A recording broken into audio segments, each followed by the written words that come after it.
Welcome, everyone, to the Wizard of Radical Self-Respect. My name's Jared Mello, and I'm the Shepherd of Black Sheep. As you can see here in the thumbnail, we're revisiting our good old buddy, Candace Owens. Now, granted, I don't agree with her on everything, but I think in this instance, she is very correct in clapping back on Trump. Because the whole thing, I'll give you the spoiler alert of the next 3 years. On the Republican side of things, there's going to be a civil war. There's a civil war right now, for that matter. And the civil war, basically, is over Israel. You have anti-Israel versus pro-Israel. Right now, pro-Israel side is certainly winning. Trump, Laura Loomer, Barry Weiss, Mark Levin, whom else? Officer Tatum, fill in the blank. They are the ones that are there right now. And they seem to be getting their way. Now, does America have a say? Yeah, sure they have a say. But I do certainly think Israel tipped the scales, and that's why they went to war with Iran. Hello there, Wendy D. Tim. We're doing a little things different today. We're going to go over Candace Owens' video clapping back at Trump. Then we're going to visit our friend Megyn Kelly outside of the Nancy Guthrie sphere on her Piers Morgan episode. We'll see how that goes. And then finally, I'll give you all some nuance at the end. Norm Finkelstein's interview with the Middle East Eye. Because Candace and Tucker and Megyn, they're very, very, very critical of Israel now. And as is Norm Finkelstein, but he does it with more nuance. So I think it'll be interesting to go over. Pamela and Daly, how are you all? This one might be a wild one. Shadow warned me, Jared. This might rile some feathers. This might ruffle some feathers out there, Jared, he said. And I said, you know what? Bring it on. Bring it on. I've worked in politics for years. I'll probably make everyone mad at a point. But that's okay. I don't mind it. Besides, there's really not much to go over case-wise, whether it's Dr. Koenig and his body language, or Nancy Guthrie and the ransom notes, or the Hooker case. I mean, we're kind of in no man's land. So here we are. Danielle, how are you? This is true, Ward. This is true. But she is disavowing him now. To which, you know, yours truly was not a fan of Kamala or Trump. Now, granted, I'm in New Jersey, so I could weasel my way out of saying I shouldn't vote because I don't live in a swing state. And right now in America, unfortunately, unless you live in a swing state, your vote doesn't matter as much, unfortunately, because of the Electoral College. That's how the world works around here. So we'll see. We'll see how things go with that. But remember to like the video. Subscribe to the channel if you're not already. Shadow wants his hootie snacks as always. Say hello to the flock of black sheep here in the live chat as well. Very eccentric, encouraging, and supportive group. I would have it no other way, as I've said. And again, Trump has interrupted Candace Owens' week off. Can you believe it? And there's more things we can go over with Candace. She did we're not going to do that tonight, but she did go over the Erica Kirk stuff. Bride of Charlie. Play on Bride of Chucky. It was a pretty big shooting in Jersey earlier today. In my home state, huh? I haven't heard anything about that. But that again, not that I've been paying attention. I was paying attention to this. The political panda today. Well, so again, the first thing about a shooting would be this. Everyone thinks, well, all right, who did it? What was their gender? What was their race? Were they LGBTQ? That's what all the sides are going to think, right? And everyone wants it to be the other side, of course. So Democrats want it to be a white male. Republicans want it to be anyone but a white male. Just so very predictable, right? Because whoever it is will determine the response. Now, it shouldn't be that way, but that absolutely is how it is. So depending on who the shooter is, the response will be different. Guaranteed. So, and again, I'm a moderate person. So I'm moderate on guns too, probably. Hello there, Bella. How are you? Christy, how are you? There, the screen was black and now we are back. Bella's got rhymes over here. Bella's got rhymes. Hopefully my screen wasn't black. I didn't lose you all. All right, let's go to our buddy Candace here and see what she has to say.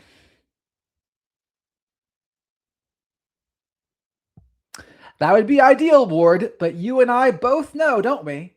That is not how it will go. Dana says, hi, Jared. I like Trump and Vance, but I do know other people have opinions. Also, I am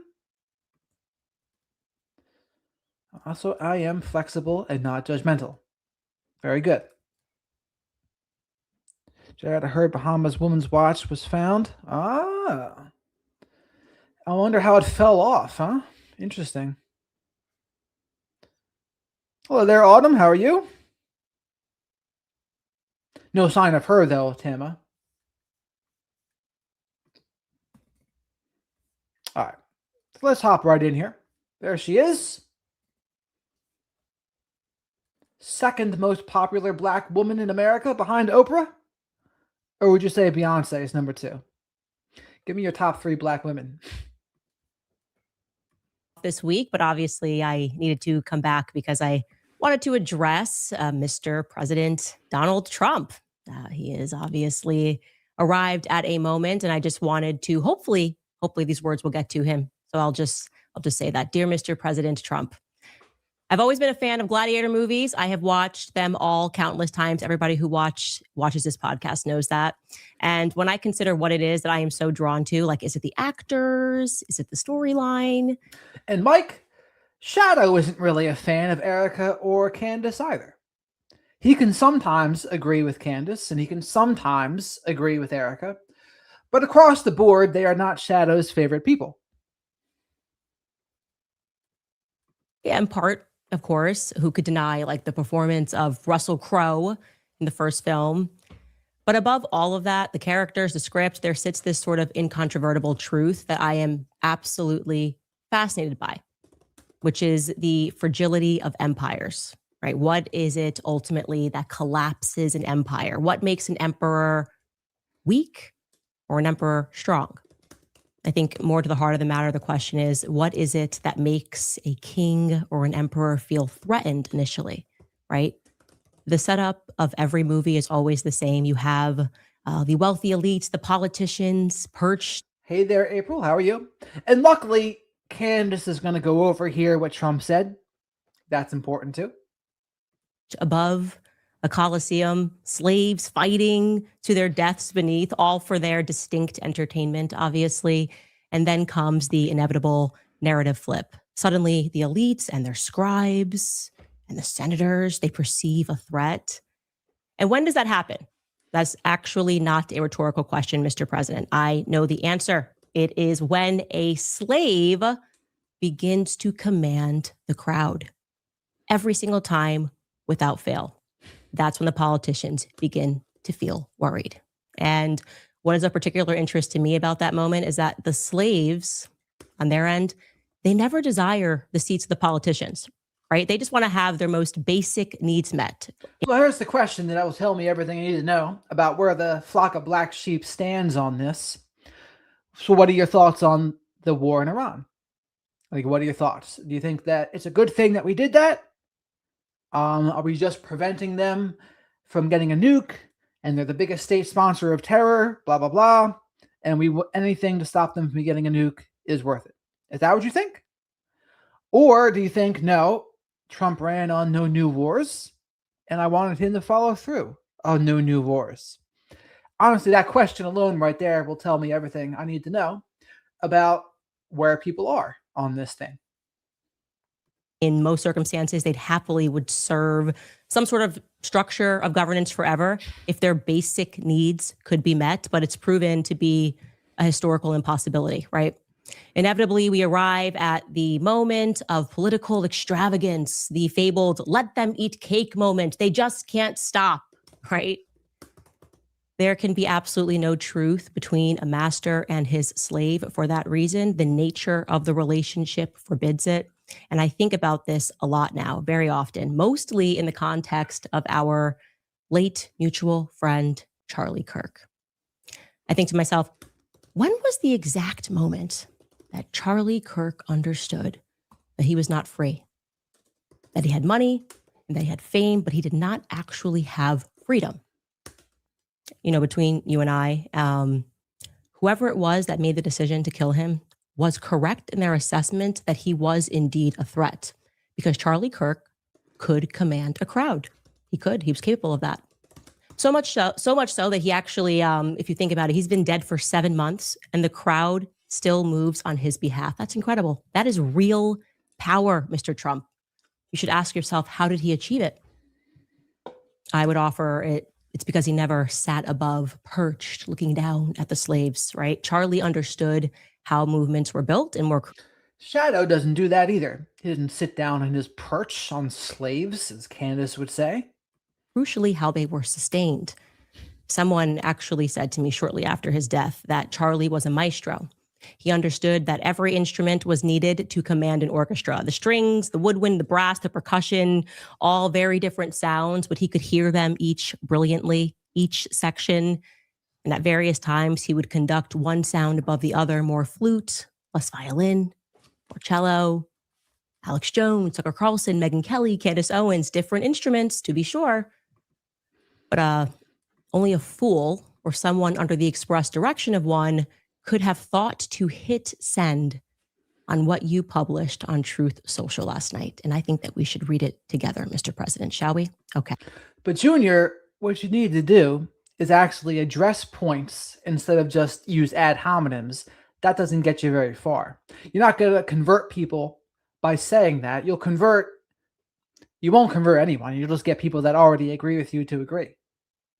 Okay, here's what you wrote. You wrote, I know why Tucker Carlson, Megyn Kelly, Candace Owens, and Alex Jones have all been fighting me for years, especially by the fact that they think it is wonderful for Iran, the #1 state sponsor of terror, to have a nuclear weapon, because they have one thing in common: low IQs. They are stupid people. They know it, their families know it, and everyone else knows it too. Look at their past. Look at their record. They don't have what it takes, and they never did. They've all been thrown off television, lost their shows, and aren't even invited on TV because nobody cares about them. They are nut jobs, troublemakers, and they will say anything necessary for some free and cheap publicity. Now they. So this is all Trump coming at the people that are coming at him for not liking the Iran war. So Tucker Carlson, Megyn Kelly, Candace here, Alex Jones. Nick Fuentes is conspicuously missing from the list. I wonder why that is. But this is basically Trump not very happy with them, so he's ranting and just basically going to try to smear them, calls Candace ugly. But we'll go on. I think they can get some clicks because they have third-rate podcasts, but nobody's talking about them. And their views are the opposite of MAGA, or I wouldn't have won the presidential election in a landslide. Okay, let's park it there, right? Let's just chew on that portion right there first, because it is a stunning break from reality. So I'll ask the question, do you have any idea why it was, Mr. President, that your old tweets, the sentences you used to say, which were typically definitely insults back in 2015, but do you ever wonder why they worked? I can help you. Ready? It's because they were rooted in some element of truth. Okay. So if you called Rosie O'Donnell unattractive, or when you said Hillary Clinton should be in prison, it played to the crowd because although many people thought it was inappropriate and beneath the dignity of a politician, it was based in truth, right? Hillary Clinton's done some things.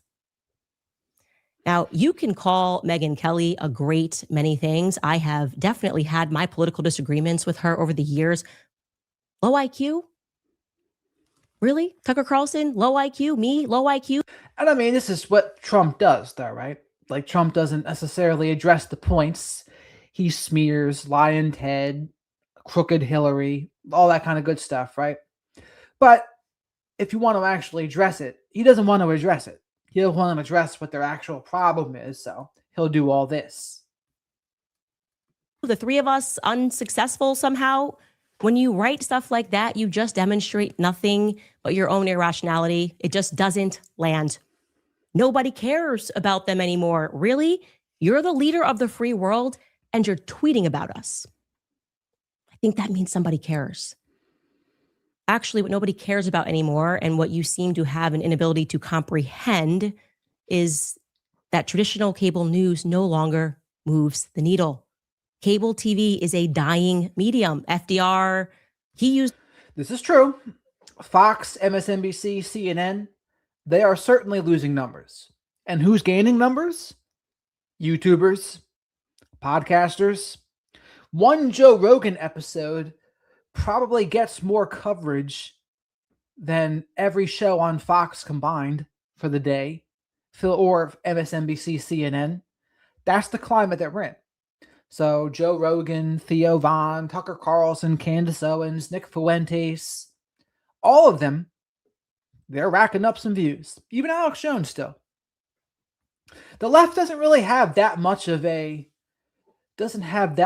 competition with it, really. They have Hassan, and I'm leaving out even Osmond Gold. Osmond Gold also makes a killing.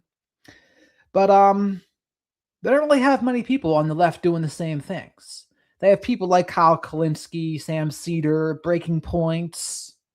Who else? But it's not the same. They don't have the same amount. And Destiny, but Destiny got demonetized on YouTube, so you're not going to hear too much from him anymore. The radio, right? His voice, the fireside chats, it worked. It moved audiences when it was new. And when the world transitioned there, and then suddenly it was the dawn of television, JFK's good looks on the screen, that served him. And he used that. Once again, fast forward to today, and the world is technologically advancing. That you're launching insults at what you don't comprehend. Joe Rogan is not going to do Fox News hits. Do you understand this? He is not trying to get on CNN. None of us are. I don't know how. So here's my thing. I'll give you my thoughts on the Iran war. I don't buy that they were an imminent threat. Tulsi Gabbard, the national security or the director of national intelligence, she never said they were. Now, it's also true to say any country that had gotten to 60% uranium, it was only a matter of time before they had a nuke. That's also true. But here's the thing. If you're another country looking at this situation, what are you learning? You're learning, well, a nuke is a way to protect ourselves. Why don't we mess with Russia? Why don't we mess with North Korea? Oh, that's right, because they have nukes. So we're teaching people with our actions, this is what happens if you don't have a nuke. We'll actually mess with you. Now, in terms of the imminent threat, I think maybe more of an imminent threat for Israel, perhaps, but I don't think they were doing anything. They'll say, well, they were sponsoring Hamas. They're sponsoring Hezbollah. Okay. But for America, what's America's beef with it? They could say we were in war with Iran since 1979. Kinda, but I don't think they were going to hurt us. So Trump has his reasons, though, and so he did. And maybe Israel was the straw that broke the camel's back and pushed them over the edge. I thought it was unnecessary. That was my thoughts. Now, people that really didn't want Iran to have a nuke, they'll disagree with that. They'll say, nope, everything's justified to make sure that didn't happen. And then they'll say the Iranian government slaughtered 30,000 people. But to me, I think that was more wartime propaganda. I don't know the evidence of that. And they'll say, well, of course, there's no evidence. They shut down the internet. It's like, well, 30,000 people is still a lot of people. So where's the evidence of that? But what I think they were doing there is sowing the seeds to make it like people okay with the war, to make it more palatable. So I wouldn't be surprised if Israel invented that and then people ran with it. And so, of course, you have to do this because they killed 30,000 people. It's like, but did they really? I think they killed some, but did they kill 30,000? Very disputable. So that was my thoughts on it. Like, I was for Trump having no new wars, and I was for Trump releasing the Epstein files. Neither one of them kind of went as planned, though. That's the problem. And anyone who called him out on that, Marjorie Taylor Greene, Thomas Massey, and now Tucker, Candace, Megyn Kelly, Alex Jones, they're now all on his list. Oh. Else to help you understand. You are quite literally mocking people because they comprehend something that you don't. Tucker Carlson is more powerful than you. Deep down, I think you know that. And I think you resent that, which is proven by your next lines. Let's read on. You continue, MAGA agrees with me and just gave CNN a 100% approval rating of Trump, not hand-flailing fools like Tucker Carlson who couldn't even finish college. He was a broken man when he got fired from Fox, and he's never been the same. Perhaps he should see a good psychiatrist. Okay. Obviously, Tucker Carlson is in his prime. The whole world understands that. That sentence, he couldn't even finish college. Are you aware that your base is comprised of blue-collar workers who never went to college? Many who never so much wanted to go to college, never dreamed it. The farmers, the ranchers, the plumbers, the electricians, the people who work with their hands, you now stick your nose up to all of those people. Do you know who else didn't go to college? Charlie Kirk didn't go to college. Those men, many, I would say, a lot of the men and women that you and Pete Hegseth want to send to their deaths in the Middle East, many of them, probably most of them, didn't go to college. And let me be perfectly clear here when I say that each and every one of them is infinitely more smart and more capable than you and the people that you surround yourself with in this moment. But let's continue. Because CNN says you got 100% support. You write, or Megyn Kelly, who nastily asked me the now famous only Rosie O'Donnell question, or crazy Candace Owens, who accuses the highly respected First Lady of France of being a man when she is not, and will hopefully win lots of money in the ongoing lawsuit. Actually, to me, the First Lady of France is a far more beautiful woman than Candace. In fact, it's not even close. This Brigitte Macron. Huh. Who did? So Trump just said that this Brigitte Macron, who Candace thinks is a man, which very well might be, but Trump says that he is more attractive than Candace. Did you write that sentence for? Not even Brigitte Macron and Emmanuel Macron applauded that sentence, okay? They said incroyable. It doesn't help. Sometimes propaganda, when it's too naked, actually just hurts the cause that it purports to support. What is your obsession with Brigitte? This Brigitte Macron in the swimsuit, you think that you can command people, men, straight men, to suddenly think that Brigitte is hot? Did you date Jean-Michel Trogneau? Are you gay? Why are you so obsessed calling me from the White House? Stop talking about Brigitte. Is it a physical attraction truly that you had there? Back when he was better looking, I suppose. Did you sleep with him when he was a man? Do you think people care? To your point about, I hope she wins money since it's all you see, gold, shekels. Do you think? Yes, Raymer, my brother was in Afghanistan, the field artillery. So he's familiar, and I've talked to him a lot about this as well. Your base cares when the subject matter is children that are being statutorily raped by their supervisors. Do you understand that no one in MAGA, in true MAGA, cares about money above truth and protecting children? Did you connect that dot when we revolted against you saying, what about the Epstein files? That seems to be a theme with you. Protecting people who harm children. Why do you keep doing that? Why do you want people to be sued for standing up to that class? And by the way, folks, this is the siege, though. If you're interested in what's going on the Republican side, this is the Civil War. And it's going to be a big thing for who's going to be the candidate in 2028 for the Republicans. Because the Civil War, like I said, is Candace Owens, Megyn Kelly, Tucker Carlson, Alex Jones, Nick Fuentes, and others versus Ben Shapiro.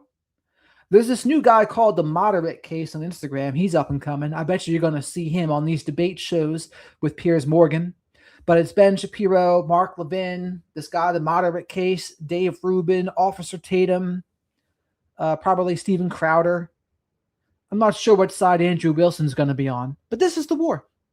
This is the war. And Megyn Kelly has placed her bet. Her bet is the anti-Israel side will win. That's what side Candace is on. That's what side Tucker's on. That's what side Nick Fuentes is on, of course. So that's the war. Battle lines are being drawn, as they say. Hello there, Julie. Welcome. We continue. Let's go back to your message conclusively, right? Or bankrupt Alex Jones, who says some of the dumbest things and lost his entire fortune as he should have. It's all about money for you, Trump, isn't it? For his horrendous attack on the families of the Sandy Hook shooting victims, ridiculously claiming that it was a hoax. These so-called pundits are losers, and they always will be. Now, fake news CNN, who you literally, you just cited as saying you had 100% support. So are they fake or are they real Trump? Now, the fake news CNN, the failing New York Times, and all of the other radical left news organizations are hailing them and giving them positive press for the first time in their lives. They are not MAGA, they are losers. Just trying to latch onto MAGA. As president, I could get them on my side anytime I want. But when they call, I don't return their calls because I'm too busy on world and country affairs. And after a few times, they go nasty. Just like Marjorie Trader Brown, but I no longer care about that stuff. I only care about doing what's right for our country. MAGA is about winning and strength in not allowing Iran to have nuclear weapons. MAGA is about making America great again, and these people have no idea how to do that, but I do, because the United States is now the hottest country anywhere in the world. President Donald J. Trump. Was that written by Mark Levin? Like when he was 6, or who put this message together? The hottest country in the world because we're bombing kids for no reason because we just killed. I will say it is telling that Trump tells everyone to watch Mark Levin. That tells me he agrees most with Mark Levin's perspective, and Trump has his own reasons for it as well, more than likely. But Mark Levin's reason is he likes Israel. Right? That's his reason. The same reason that Ben Shapiro has.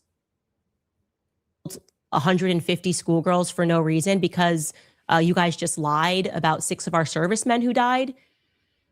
And they had to leak that to CBS News, that you were lying about what was happening. Is that what makes us hot? Is Hot Girl Summer being led by Brigitte Macron and people who attack people, other journalists for telling the truth?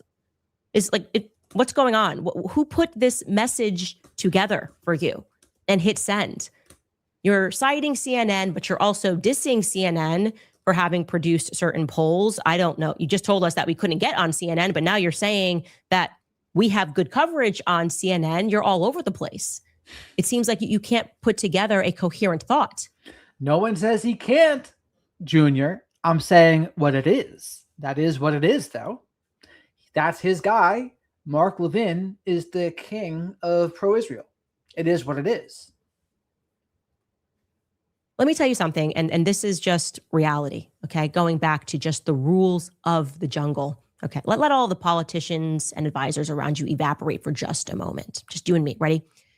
People will not fight beside, behind, or for. And correct, Matt. Dwight D. Eisenhower said, the extremes of left and right are in the gutter, but the middle of the road is the usable surface. That's where things can get done. To which I normally agree with that. But like I said, I'm a moderate person, so everyone would disagree with me on some things. And ultimately, I have become more cynical. So I haven't truly put out all of my positions because on some things, I don't have an extremely hard-lined position. Or someone who is fundamentally disloyal, okay? If disloyalty and deceit is in your nature, then I highly suggest that you combine it with silence. You can be what you are, but I would advise you do it quietly, Trump, because MAGA is no longer commanded by you, and you know it. You know it. You belong to the Epstein class. That is your legacy now. People will see your name on buildings, whatever was agreed upon in those boardrooms, Jared Kushner, Trump, Gaza, hotel, whatever you tweeted, so crass. They will see that. You will earn that. And then when they see it, they will think about how many children had to die. Now, here's the thing. As I've said, Candace Owens is not my favorite person. I think she's smug.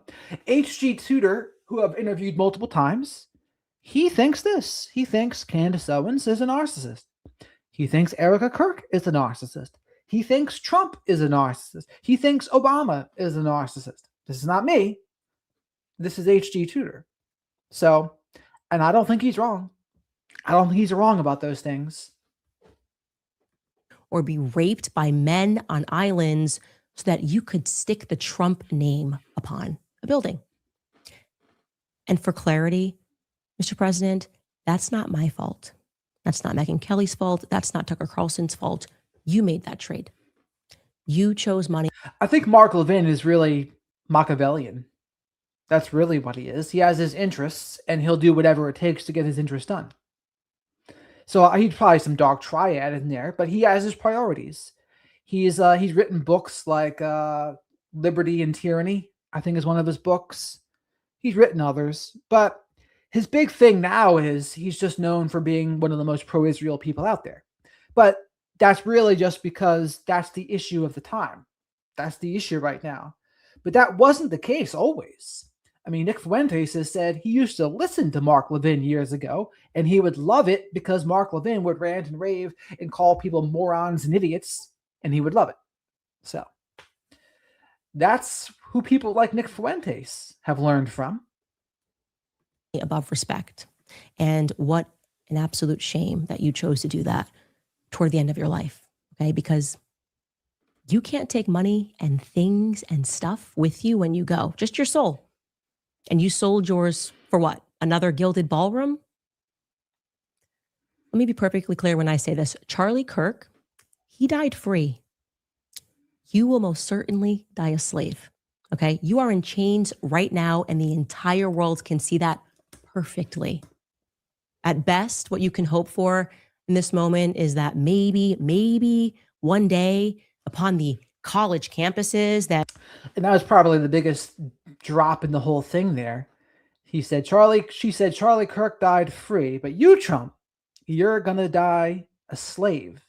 And what does she really say? What does she really mean by that? She means you're a slave to Israel, is what she means. That you so deeply cherish. They'll teach all about your now tarnished legacy as the perfect modern day example of Plato's allegory of the cave. You're familiar with that one? The prisoner chained in a cave, multiple prisoners chained in a cave with a fire burning behind them, mistaking shadows on the wall for reality.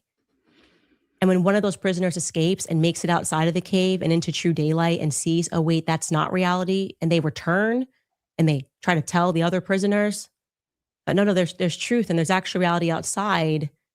They fight that person. They don't believe it. They call that person crazy. That's you.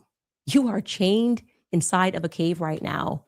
And who's making those shadows on the wall, right? At best, the annals of history, I think within them, you will be relegated to a philosophical discussion, the madness of President Trump.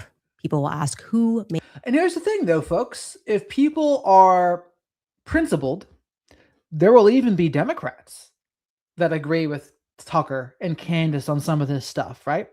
If you are sticking to the principles. Now, some people they'll have a hard time with that because it'll be acid in their mouth to agree with those things. But they probably do agree more with her than they do Trump on this, the Democrats. Made Mr. Trump believe the shadows on the wall were real. The professor will chide the class, and in essays, students will cite the example of the man who was once considered a leader of a movement, suddenly reduced to sitting on the side in the Situation Room at the White House while the leader of a foreign country, Benjamin Netanyahu, stands above him, convincing him that Iran represents an imminent threat which can be crippled within weeks. Yeah, the students in that class will be mystified. It will be such a compelling examination, good discussion. Bibi is your master.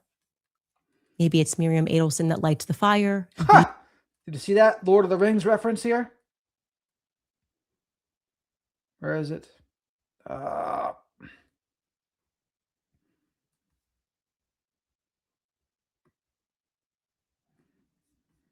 Can be crippled within weeks. Yeah, the students in that class will be mystified. It will be such a compelling examination, good discussion. Bibi. Well, that's the thing, Junior. There's quote unquote America first, and there's MAGA. So now a lot of people are separating themselves from MAGA on that side. DD, welcome. By the way, folks, remember to like the video while you're here. Shadow wants me to remind you all. Spank the like button, subscribe to the channel if you're not already. On this channel, occasionally, you'll get some moderate political takes that are not partisan. How about that? You're not going to get that too many places out there, are you, Shadow? Shadow says, no, you will not.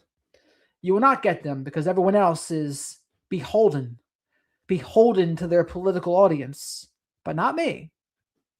Not I, said the cat. And say hello to the flock of black sheep here, too. Who is she talking? The felon doesn't have the bandwidth to listen to her longer than 2 seconds. You might be right. You got it, He is Matt. your master. Oh, this is the Lord of the Rings. Type in the chat if you know this Lord of the Rings reference. So Netanyahu here is Wormtongue. And King Theoden King, except the implication here is Trump is asleep. He's probably in real life not as asleep as that, but, you know, when you look at it all unfold, you can see why they make things like this. I mean, Bibi has said it himself. He has said, this has been my dream for 40 years. This is what they wanted. Maybe it's Miriam Adelson that lights the fire and Bibi that makes the shadows on the wall. But the entire world recognizes that now. And though I highly doubt that you will be permitted any opportunity to see what the crowd now thinks of you, I have to do my best to try. So here you are. Take a listen. I don't know who's whispering to this guy's ear like freaking Grima Wormtongue from Lord of the Rings, but they're telling you wrong stuff, bro. Half of the people that I grew up with in this movement are not on Ben Shapiro and Mark Levin's team. Okay. So he's just talking about the Civil War here, right? That's what it is. Okay, we aren't neocons. We aren't war hawks. We want America first. And if you make me choose between America first and MAGA, it's America first all day. That's what MAGA was supposed to be. You were just the best vessel for it, bro. Don't get it twisted. But as bad as he is, as corrupt as he's gotten, the insider trading, all of it, I'm really glad he's differentiating and saying, you're not with me, because I'm not with you. I don't want to be at your cool, corrupt kid, Howard Lutnick, Jeffrey Epstein class table. Thank you so much for delineating that I'm not with you, a sinking, burning ship. He wasn't loyal to his original mission. He wasn't loyal to America, and he became a creature of Israel and Benjamin Netanyahu, and all of his never-Trumper enemies are now the courtiers with the madness of King Lear telling him the lies and worshiping him the way he wants to hear it, and I am not one of those people. This proves one of many things. The first thing, he shouldn't be in office anymore. Implement the 25th. He's not loyal to this country, and he's not loyal to anybody. Well, except for that little country in the Middle East. It's almost like he does what he's told. And the last president to tell that little country no was JFK, and we all know what happened to him. It's like Donald Trump. How can you call them losers when you lose to Bibi Netanyahu in Israel every single day? When's the last time you told them no to anything? He said Brigitte Macron is far more beautiful than Candace Owens. All I can say is he's been blind. Huh. That was funny. It's all across the internet. Take your pick, left and right. People understand that message was really your basket of deplorables moment. I mean, even on Truth Social, your very own platform, they've turned on you. Let's go through just some of these responses, okay? What? You are way out of line. Most of these people, especially Alex Jones, have been your day ones. That's correct.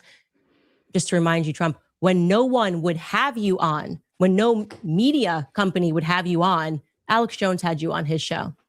This person continues, you need to take a step back and take a good hard look at who is whispering in your ear and get back to America first. Next person, Trump, you are just going against everyone that fought for him to win just because of the Epstein files and being at war with Iran for Israel. They didn't leave MAGA, MAGA left them. Clearly, you are insane. Time to resign, Donald, or face the 25th. You are mentally and emotionally unfit to be POTUS.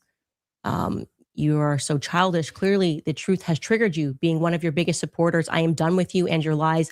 Look at the mess that you have gotten our country into by bending the knee to a monster. I could go on, but I have to say that when I was looking online, in my view, what was the most brutal and sadly a recurring response all across social media was this. Take a look at this tweet about Charlie. People were saying that Charlie would be on this list if they hadn't killed him. Like I said, many people said that in different ways. Charlie would be on this list if they hadn't killed him. So you should probably take a second to fully absorb what is being implied there. What is being implied there is that there is no truth and there is no loyalty within you. And for that reason, I genuinely pity you. I am not angry. I am not upset. I don't want to rant at you. I believe you are in a situation that I would never want to be in, surrounded by advisors who hate you to their core, but they understand you. They know how to insulate you. They know how to watch you and encourage you to self-destruct because they perceive you as weak. And weakness is a means for them to fulfill their own ends. Sadly, you've now lived long enough to become everything that you once claimed Hillary Clinton was. Respectfully. We'll be right back after a brief break. All right, you guys, thanks to you, last year, Preborn helped to rescue over 80,000 babies, and today you can help save even more. There's just something about men when they don't keep their word, right? It's like women can be catty, but when men are wishy-washy and they stab people in the back, it hits different. And CNN, actually, which I guess Trump is watching for their polls, their reliable polls, put together a pretty brutal montage of Trump. Take a look at this. I just mentioned a name, but a woman who I saw the other night on television just ripped some poor idiot apart. Megyn Kelly is here, and she's doing... Come up. Come up here, Megyn.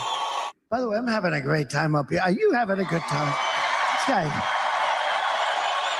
Is he the greatest interviewer?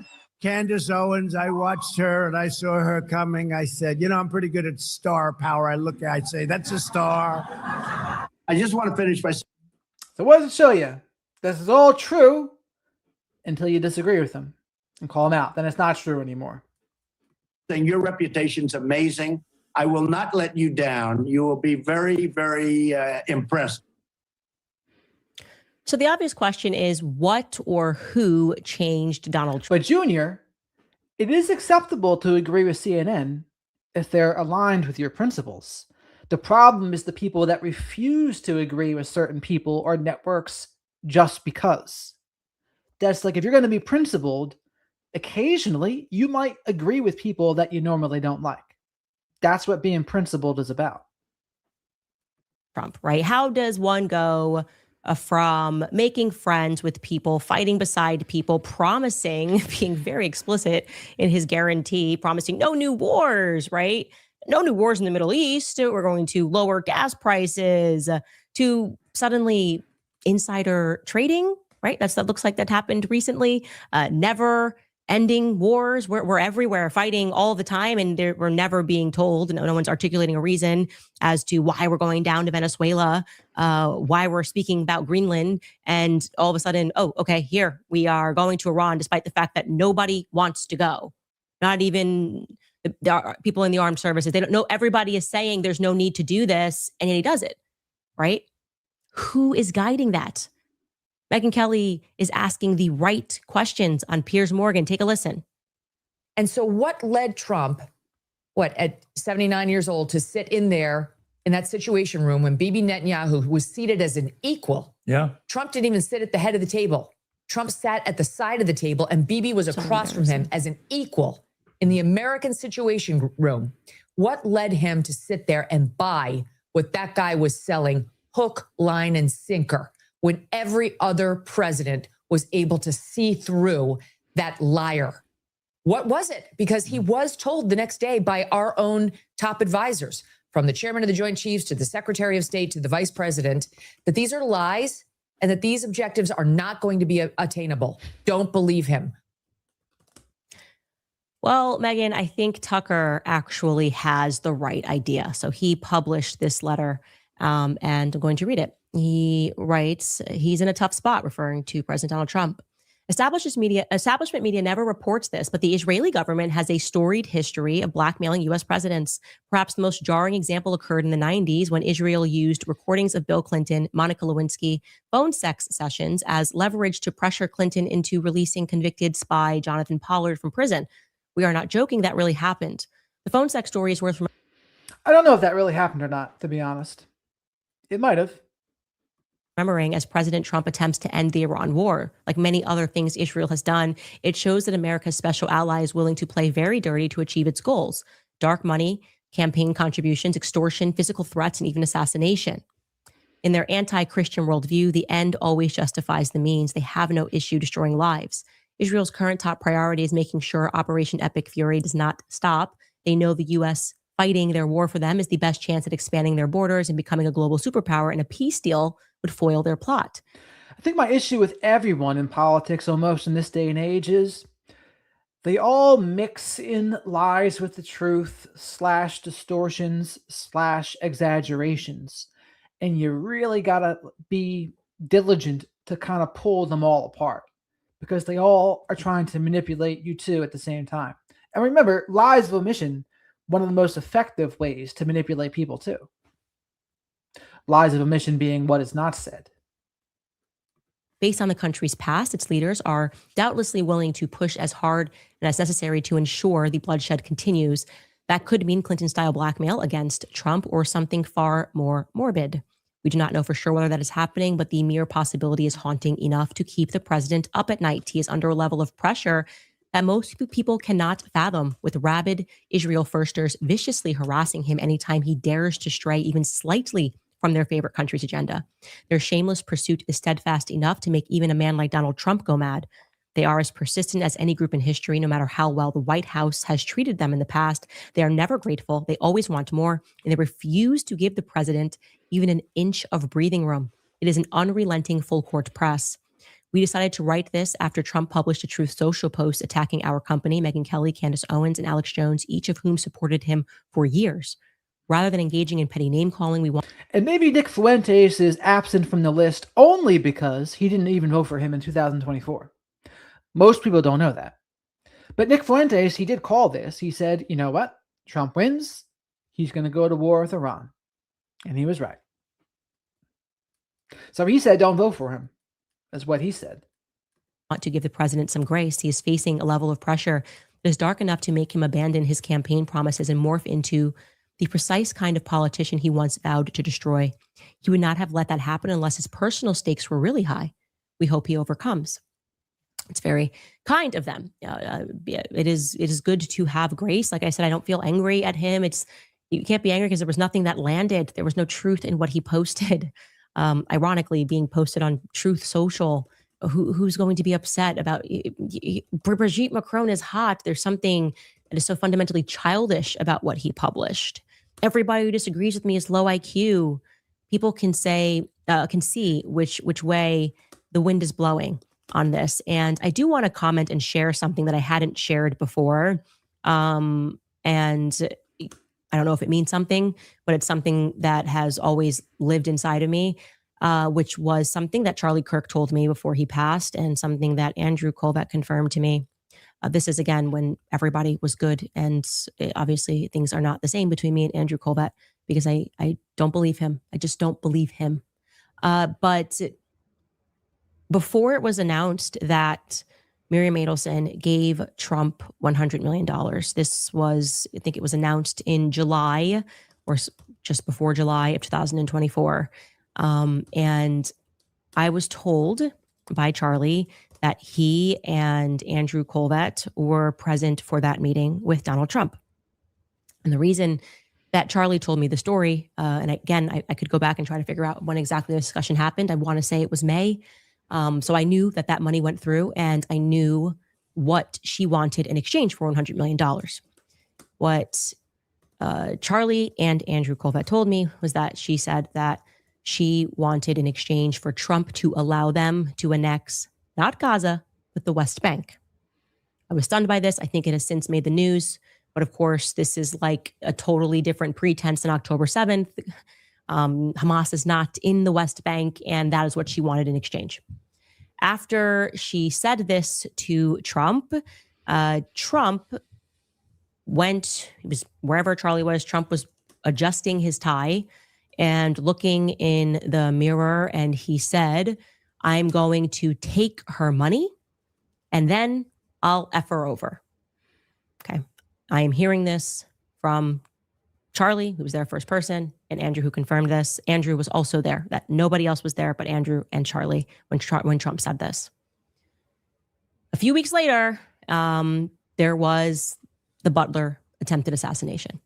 And I find it very strange that Donald Trump is not interested or has appeared to be completely disinterested in determining who fired that shot. There were a lot of holes in that story. I didn't go down that rabbit hole, but I do know that once you assume office and you have the power to get more information and put more information out there, it's weird that he was satisfied just moving on from that. And I do remember watching Don Trump Jr. on stage when someone sort of prodded him on that and like, you know, are you satisfied with the conclusion of what happened in Butler? That Donald Trump Jr. kind of said, I'm not, but my father is, and that's that. Like it just kind of got hushed up. And I had wondered in my mind if it got back to me that Trump said that, if it maybe got back to the Adelsons that Trump said that. You don't take $100 million from a family of, I would say, gangsters, right? You're in gambling. It's not exactly an industry. I'm talking about Sheldon. That's what they made the money on. You don't take that kind of money and then express to people that you're planning on just screwing the person over. I just have a lot of questions about that. And it all transpired very quickly. And I just wanted to share that, especially in the context of Tucker saying we should have some grace, and clearly something happened and presidents have been assassinated in the past. And I do think that we have all noted this shift in him since Butler, Pennsylvania. Again, that is all I know. Not pointing the finger or assigning any blame, but I think we all have questions about how quickly Trump wanted to sort of close the book on Butler, Pennsylvania. And I will leave it at that. We know in many ways that. Yes, folks, please remember to like the video. Likes are free, by the way. Subscribe to the channel if you're not already. They help me get Hootie snacks for Shadow the Night Owl here. Shadow's curious what people think about the political commentary in lieu of true crime cases to go over. Say hello to the flock of black sheep here in the live chat too. Very lively group. But, you know, it's not even going as bad as I thought it would be in terms of political discourse. So it's going fine. Trump has done various deals with various kinds of devils. He is definitively surrounded by certifiable lunatics, one of them being Laura Loomer. And that's putting it mildly. I mean, she has been committed multiple times by her own family. She once chained herself to to Twitter headquarters. It was actually Twitter when she did this, and wore a yellow star. She's not even Jewish. If you ask her to produce a photo of her bat mitzvah, she cannot, because she was not bat mitzvahed and she is not Jewish. It's just something she's playing the part of. It's one of her many personalities. And she proudly promotes the fact that she is one of Trump's closest advisor. A certifiable lunatic is one of his closest advisors. And she yesterday proudly promoted the fact that she was behind his tweet last night to me and Tucker and Megyn, but to Tucker Carlson in particular. Take a listen to her being braggadocious. But the president has had enough of Tucker. Oh, Laura Loomer. All right, Junior, here you go. This is someone that disagrees with Candace, no doubt. And yeah, I'm just going to admit it. I send the president Tucker Carlson's clip so he can see the that he says about him. I do. And I want that Tucker Carlson to know that I'm the one who knifed him from the front. I want him to know. I'm not talking about physical violence, physical knifing, but yeah, I'm the one that sent the president all your Tucker, because he deserves to see the fact that you are lying about him and you are smearing him and you are saying the most vile things about our country and our president, and you are creating so much chaos. You're going to cause the Democrats to take the House and the Senate, and you are endangering our national security by whitewashing this barbaric death cult ideology known as Islam. So I just hope that he knows that, yes, Tucker, there are people out there who actually have the courage to take your drivel and take your bullshit to the president and to stand up against you. I don't know who Tucker Carlson thinks he is. He thinks he's so popular. Even President Trump today called him out and said he's like a third-rate podcaster. I don't know why Tucker Carlson thinks he's so special. He's not. He's not special. He is endangering the lives of Christians, of Catholics, of Jews, and all non-Muslims in the way that he continues to whitewash this death cult ideology and the way that he continues to incite violence against evangelicals and Jewish Americans and even the president himself. Well, the problem, Snow Baby, is if the YouTube algorithm's not going to help me with true crime stuff sometimes, you have to do what you got to do. And this stuff is out there whether people want to see it or not. I mean, you can do the ostrich routine, but doing the ostrich routine isn't really the best way to go because, you know, people can show up on your front door one day. We're probably kind of far away from that. Social media can distill the process. It kind of leaves a little bit of a gap. But like I said, we don't go over this kind of stuff very often. One of his top advisors, ladies and gentlemen. What more can we say other than to present it? I think by now, the majority of Americans understand that the true death cult is Israel. You can't fill them to the brim with enough murder. It is very clear what the Likud government is. They are murderous. They have a particular knack for murdering children. I truly believe that they celebrate it. I've seen videos of them celebrating it. They love the idea of the water being turned off, they're poisoning people in Lebanon. And if you're wondering with what? So, I mean, the bottom line, Laura Loomer is just pro-Israel to the core. That's pretty much what it is. And so she has the ear of Trump, as does Shapiro, Mark Levin, etc. And their side's winning.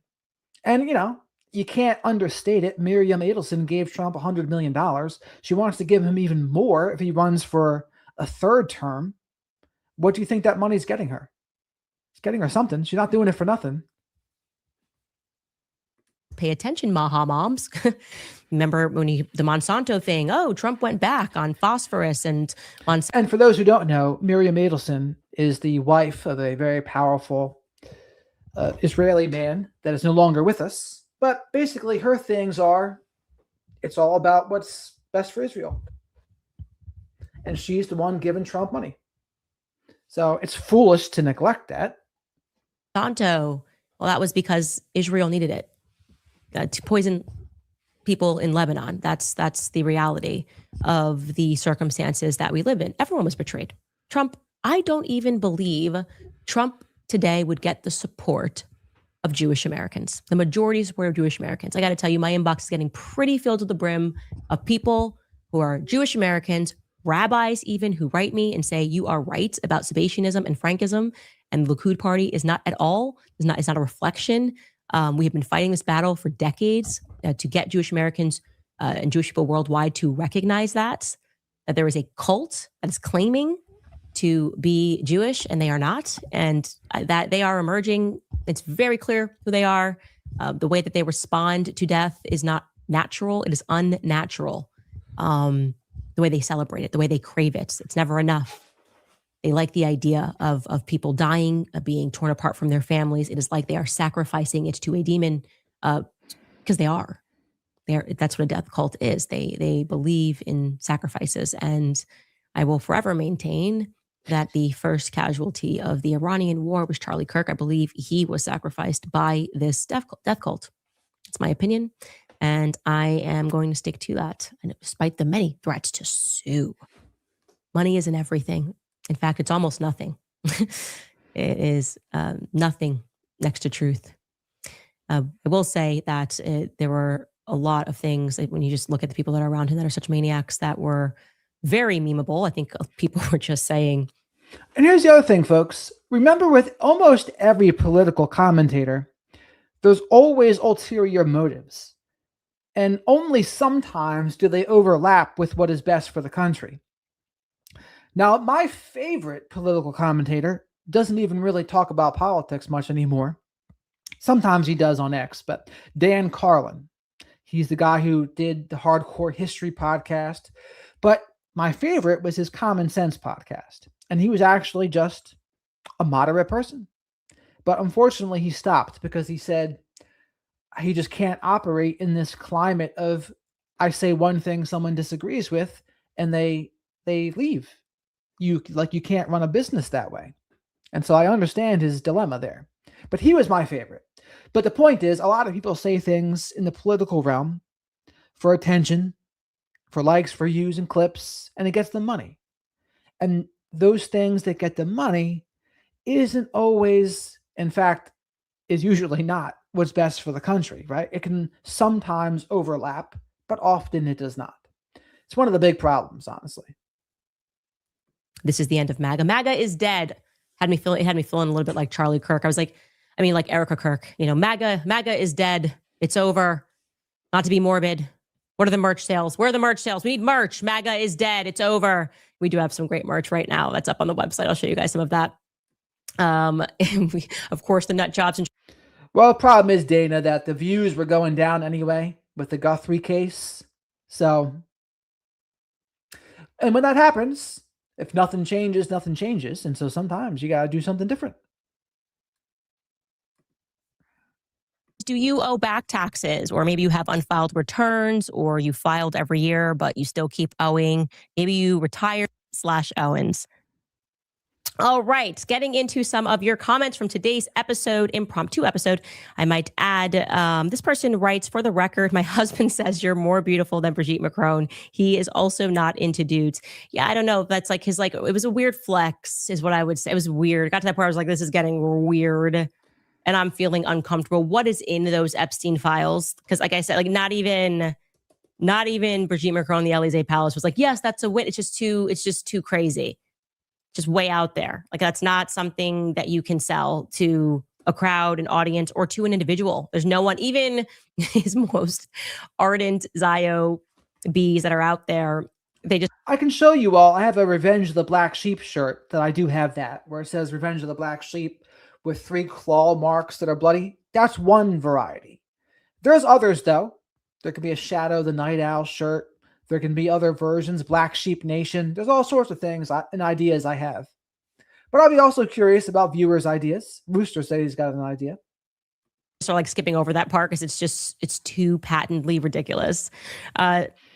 Girl from 99 writes, thank goodness, pardon me, for this special appearance today. We have missed our girl. I was laughing reading the absurd post when he said that wig-wearing ET lookalike ladyboy was prettier than you. You are beautiful, Christ is king. Maybe it's what he's into. I don't know what is in those files that has him so scared, but it's got to be something. 7 Sheets writes, what a great Friday surprise. Your voice is missed. I can find happiness in seeing that you and many other brave voices have become the news now. You bring us together and establishment hates it. I'm here for it in faith and in prayer. Yeah, I mean, I'm so serious when I say it's like the future is just something else. I feel like that's why I'm wearing purple today. It's like the combo of red and blue. I'm just so over it. I am so over the left versus the right when you can just see the evil that is sitting at top. All of us, like they're sitting in the box watching us just go at each other, fight each other to the very death. And who does it serve actually? And so I'm very much leading the charge that beyond anything, I'm Christian first. I am. Yeah, Candace does not like being called ugly. She also doesn't like being called low IQ. And when she spoke to Nick Fuentes, that is something Nick Fuentes said to her. He brought up race and IQ stuff, and Candace did not like that one bit. And so she's been kind of on that for a while too. I'm Christian first, and that means that I will not support murdering people incessantly to fulfill some end that hasn't even been articulated to us. It's just like the Greater Israel Project. Like they have to just keep killing people, and nobody really knows why. Outside of demons. Mr. Scorp writes, thank you for showing up today. 3-time voter for the ass hat in chief. Continue showing up with the facts. God bless and protect you and your family. Yeah, thank you. Look, a lot of us voted for him 3 times, and it's a difficult. People, do you regret it? No. I hope everyone has woken up to the fact that there wouldn't be a different conclusion because there was a Democrat. They're just opposite sides of the same coin. And yeah, the politicians go into DC and they accuse us, they nickel and dime us. So folks, how many of you would like a shirt with a shadow holding a sign like Wile E. Coyote that says "Feed me Hootie Snacks"? Like Shadow holding up the sign, "Feed me" or "Feed me Hootie Snacks." Press 1 if you would buy that. Press 1 if you would buy that. Press or 2 if you like Revenge of the Black Sheep, or 3 Black Sheep Nation. Those are some choices there. Maybe some coffee mugs. On our taxes, so they can send money overseas, wash it, and give it back to themselves. They are beholden to foreign countries, the majority of them to Israel. And there just needs to be a real change, a real substantive change. Kim Kona writes, Candace, you were born for such a time as this. I never imagined I'd say the following words, but you are my hero. Thank you for having larger balls than Macron's husband and Trump combined. You made one of my worst days better. I'm sorry you're having, I don't want this to be your worst day.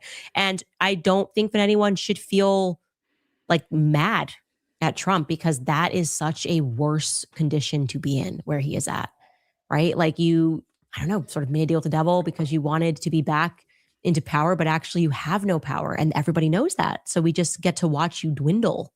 That's what it feels like. We're just watching the shrinking of a man, and all that's left is, I don't know, ranting like he's Mark Levin and being Mark Levin. Yeah, this is what the crowd wants, and being shown polls that they're behind 100% support you. That is just so far removed from reality that to me is like a life sentence, right?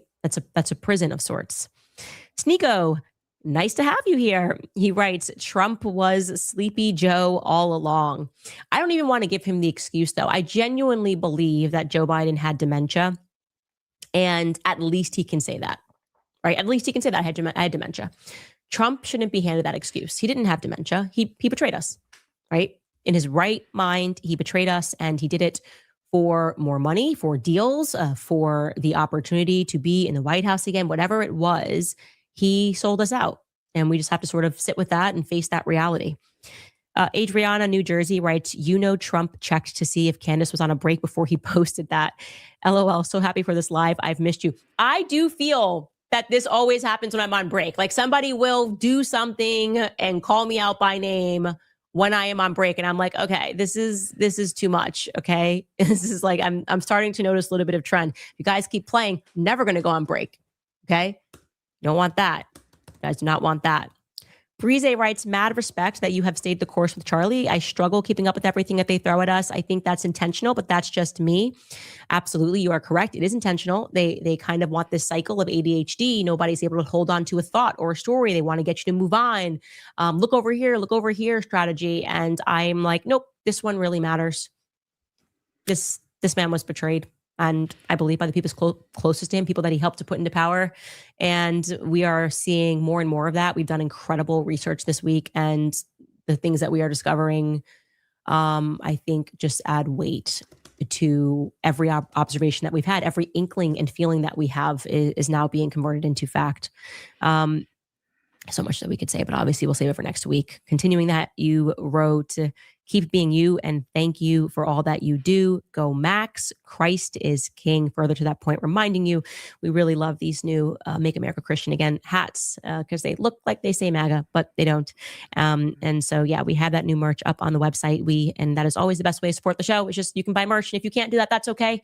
I get it. Gas prices are high. It's not because of me, but I totally get that as well. You know, just you guys showing up every day is the best support. That's the best vote that we can get. And it is, you know, like I said, when we get attacked by everybody, including the sitting president of the United States, who says we are so unimportant that he pens a little novel about us, we just don't care. We just don't care. We are very happy with what we are doing. Also reminding you guys that we have merged the subscription tier into one Club Candace tier for $11.99 a month on the website, or you can pay $120 for. All right. So that was an abbreviated Candace Owens episode.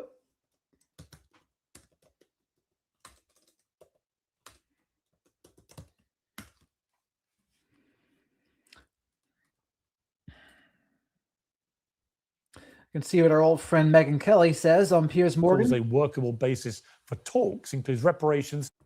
The reality is nobody thinks this was a big victory.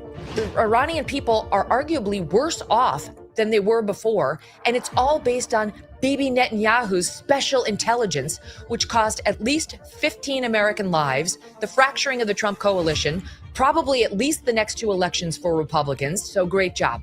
The Israelis have been slaughtering the people of Lebanon all morning, carpet bombing cities just out of rage. The first thing that President Trump has to do in order to make sure this lasts is actually restrain the Israelis, take away key components of the military aid that we give them. We would restrain our ally, who, by the way, just helped us achieve one of the greatest military victories of the modern era. We would restrain them instead of trying to use the threat of continued belligerence from them to extract more punitive terms from the Iranians is silly.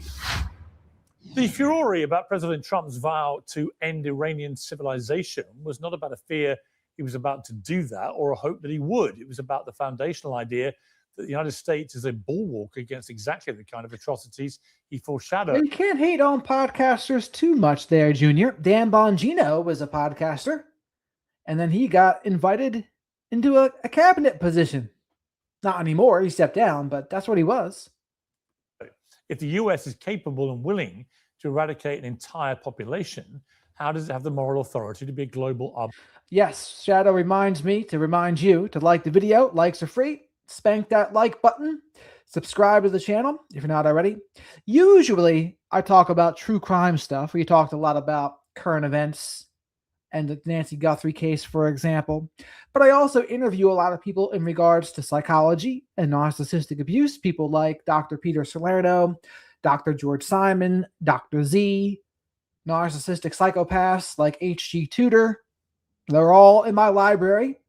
More recently, I interviewed an LCSW by the name of Jess. She's a therapist that has personal experience with narcissistic abuse. I interviewed my friend again, Christian John, or Christian Van Linda, whichever you prefer. I always enjoy my discussions with him. Check that out too. I just invited a woman on the show that was a witch. She did witchcraft, but now she converted to Christianity. So from witchcraft to following Christ. And I thought that was pretty interesting.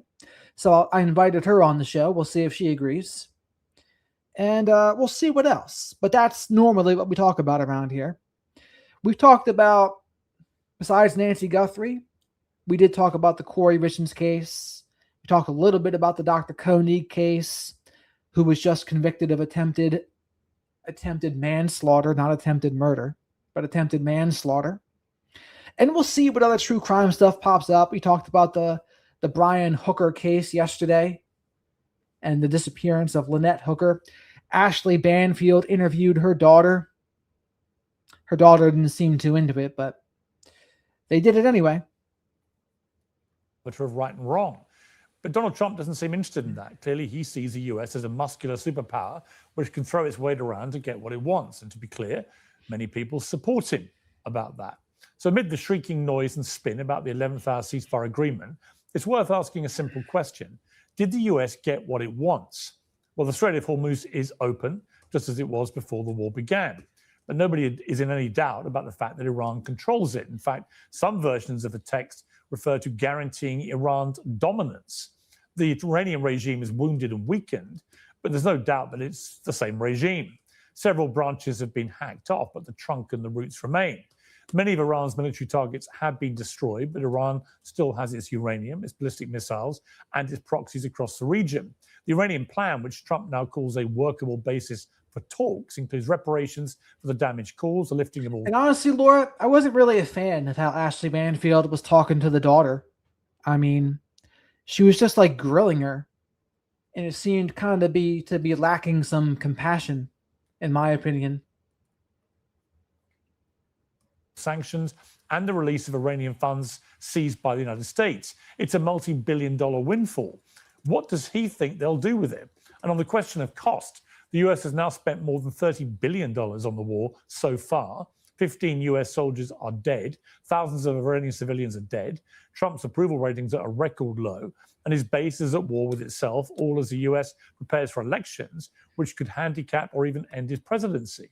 We should all keep an open mind about what happens next. We should all be grateful for a pause in this war.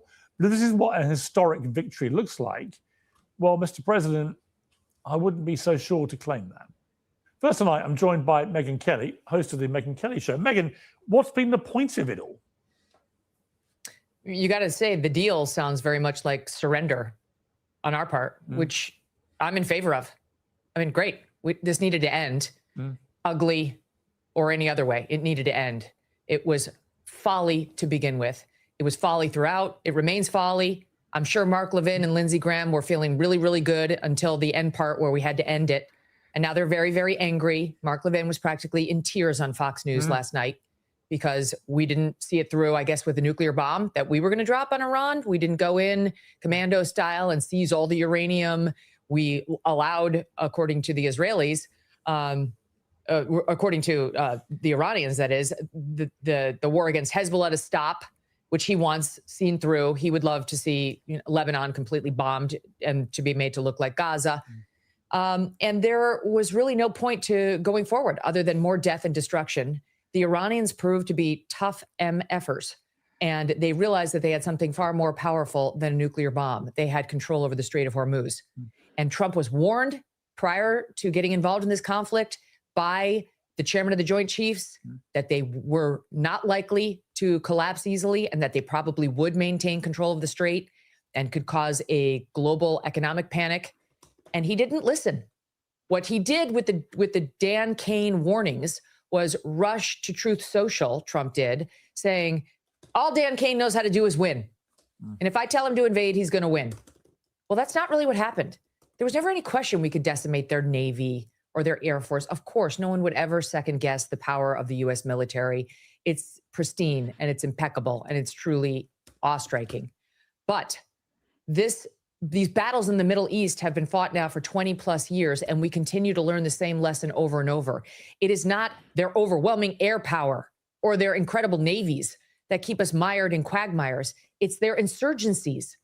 It's this disparate way of fighting that we don't know how to handle. We can't tamp down with the amazing power of an aircraft carrier, which, by the way, we had trouble getting anywhere close there after they figured out how to attack it. And we've already learned this. Trump watched us learn it.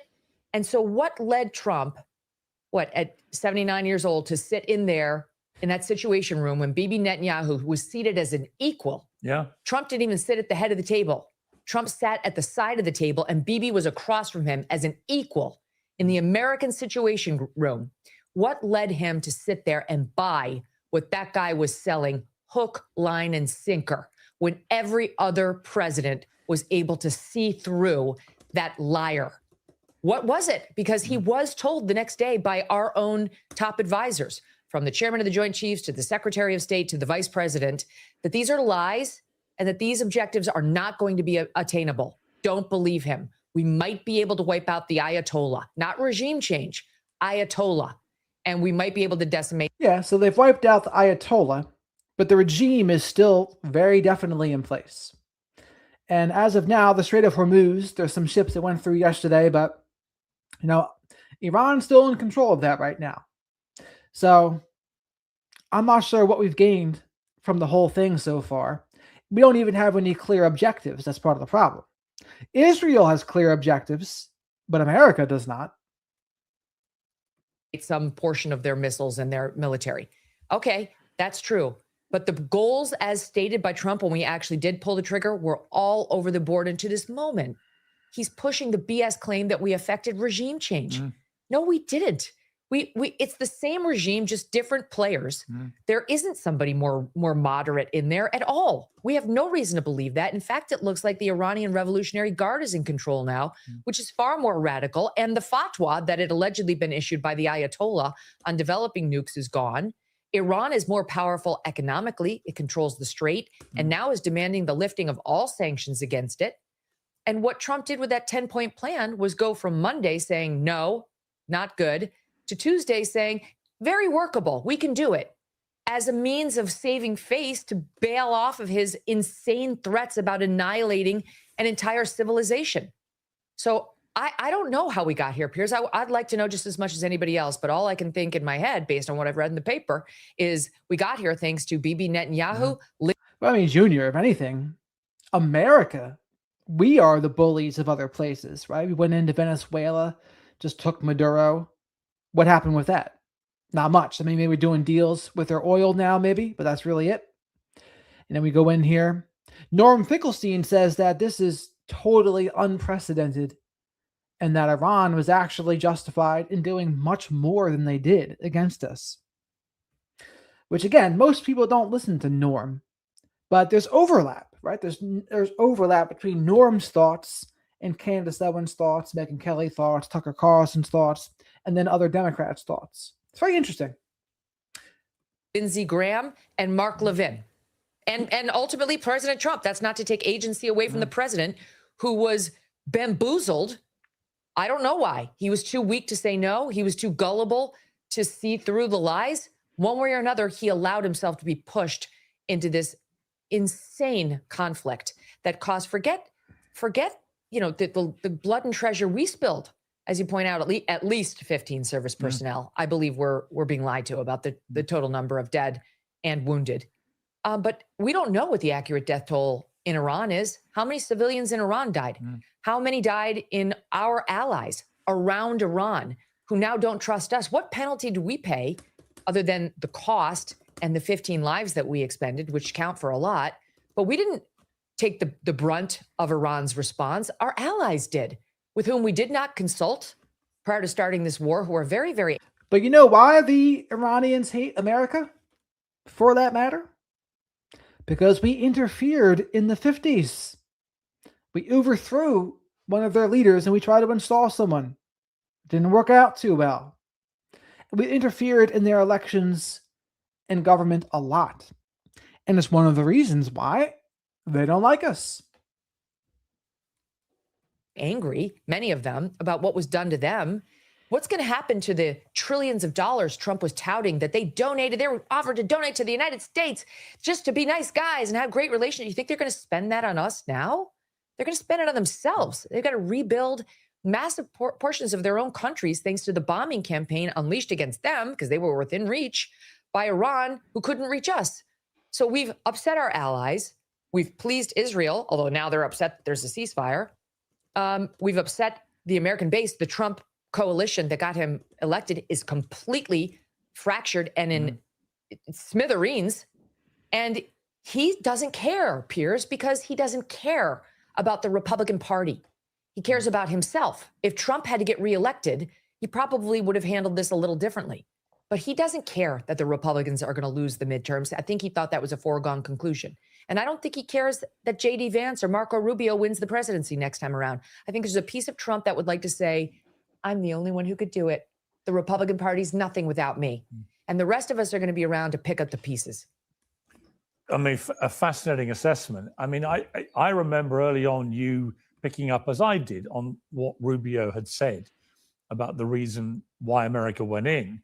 And then the immediate backtracking the next day when they panicked and realized they'd let the cat out of the bag. This was clearly a Netanyahu-driven operation. He had persuaded Trump to come with him.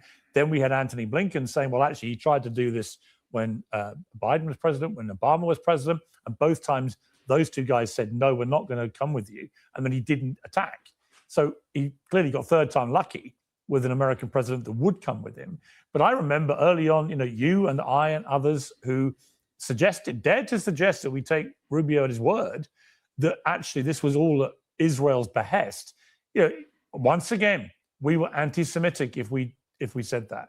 This was a hatred of Israel that was driving our warped, crazed minds. And then you read this deep dive in the New York Times. Fascinating. I mean, what's most fascinating to me, they've got somebody on the inside telling them exactly what happened in that situation room, which is fascinating. But when you see it all laid out, it's crystal clear. That's exactly what happened.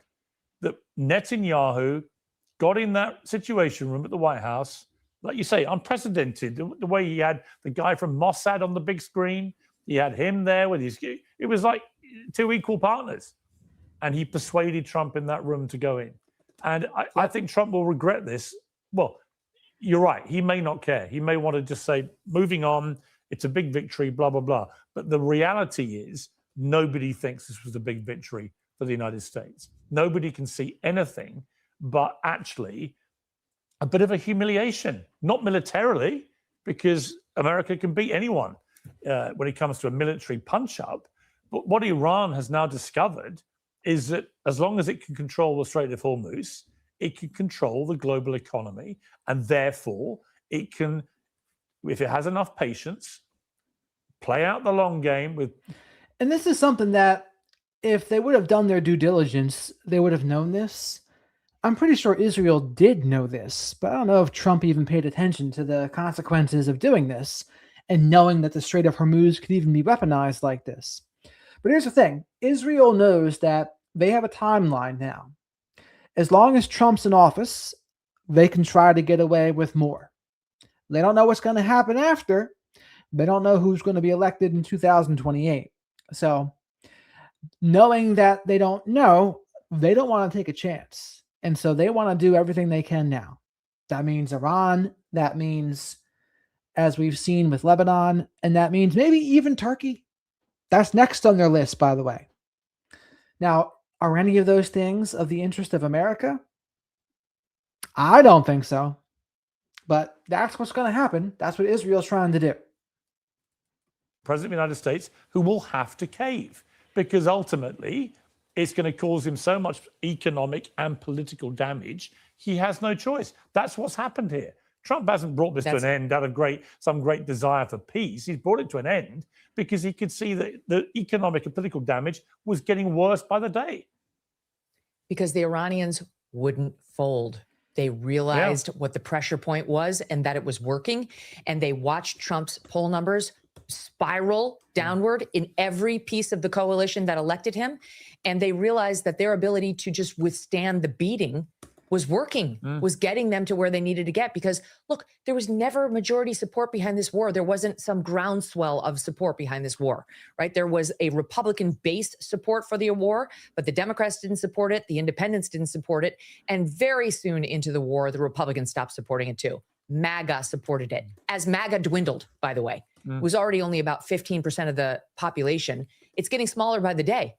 President Trump 3 weeks ago declared that to be MAGA, you have to support Mark Levin, where upon which multiple formerly diehard MAGA people who are dedicated to it said, I'm out. If those are the stakes, I'm out.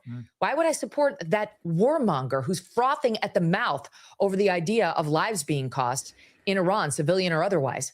He's a disgusting fool who's well past his prime. We should not be listening to him, but President Trump is obsessed. On Sunday, he tweeted out that the Supreme Court should be listening to Mark Levin. I know. All nine justices, which would double his viewership. Yeah, I don't get it because you've been loudly calling out the folly of this war from day one. I have. Tucker has. Candace Owens has. Joe Rogan has. Theo Von has. I mean, there is a massive cross-section of people in our world, which is what I call the unfiltered world. And remember, folks, when I talk about narcissism and cults, etc., it is most important to pay attention to those tactics when it comes to politics and the news and political commentators. The problem is when people agree with a person, they it is much more difficult for them to call it out and to call out the tactics and to see them. And instead they go into tribal mode. And there's a lot of people guilty of that on both sides. But that's ultimately the thing to see. See the cults, see the tactics, see the manipulation. And ultimately it requires you two things: to be able to admit when you're wrong and to concede points, to concede when the other side has made a point. But we don't see that very often. People are very stubborn. They'll refuse to concede anything, and they'll refuse to admit when they're wrong. And that's when you see things get really tribal. And I would argue that's where we are right now. Where you're not controlled perhaps by... And again, it's always that way to an extent, but I think it's just a little worse right now than it's been. And maybe not just a little worse, a lot worse. By other forces that own networks and so on, that sort of send out a directive about what you should and shouldn't be saying. So in the free spirit world, where you can say what you really think, pretty much everyone has been agreed. This looked like madness. There's a very interesting piece, I think, where Stephen Chung pops up in the New York Times piece, who emerges as one of the smarter characters, actually, that Trump has around him, who said, well, how does all this sit with we're not going to go and wage war in the Middle East, which is what we campaigned on? How does this sit with America first? This will have an obvious effect on prices, on inflation, on gas pump costs and so on. How does any of this work? And there's no real answer, according to New York Times, in the room to that. He just raises this specter of, this is the elephant in the room. This is exactly the opposite to what we campaigned on. So I think politically it's been disastrous for Donald Trump. And I just don't understand, other than he got bamboozled by Netanyahu, why he took such a gigantic risk. I don't either. And it wasn't just Steve Chung, who is a master messenger and saw the storm coming. It was J.D. Vance, who, according to the New York Times, was in there specifically saying it's going to fracture the coalition. And boy, is that an understatement. Trump is now underwater, and he wasn't before, with men. Don't forget the gender divide that happened in 2024. The women went overwhelmingly for Kamala Harris, and men went for Trump. Now he's underwater with men, including with young men and young people. The young person coalition that Charlie Kirk delivered to the president is gone. They've abandoned Donald Trump. The working class, Piers. The latest poll that just came out showed he's 2 points underwater with the working class. That's been Trump's base from the beginning. They were the unshakable foundation that got him elected over and over. And they're gone. They're very angry. They care about what's happening in Iowa, not Iran. They don't want days and days and more weeks of debates over the Strait of Hormuz. No one cares. They care about their own lives. They care about the fact that they can't pay for healthcare. They can't buy a home. Young people cannot get a home. Megyn Kelly does have such a tone in her voice that can be abrasive. Sometimes Candace has the same tone. Even though two people are working nonstop, round the clock with no vacations in this country. President Trump promised he would do something about that. Now we see the leaked soundbite saying, can't really worry about anything at the federal government level other than military. Everything else has to be done at the state. Then they pulled that down off the internet because they didn't mean to share it. He said it at an Easter breakfast that was supposed to be private. Well, it's going to be the campaign ad for every Democrat in these midterms. So he's lost working class, he's lost men, he's lost young people, he lost Hispanics by some 50 points. Every single gain with Hispanics is now gone. It's eradicated. Blacks, he had made some inroads with black voters. Done. You name it, they're all gone. The question is now not who has he lost. The question is who remains. And sure, it's the diehard MAGA. Trump can do no wrong. He's some savant. Whatever he says is right. That's great. He'll always have those people. You can't win national elections with some fraction of 15% of the electorate. The vast majority of Republicans. Piers looks uncomfortable because he's friends with Trump, and Trump's probably going to watch this and he'll be like, Piers, why didn't you push back harder on Megyn Kelly? That's probably what's going to happen. Would call themselves America First, but not necessarily MAGA, certainly not the way Trump is now defining that term. And he misunderstood his own base twice critically in the past year, and both times are really undermining him right now. One was Epstein.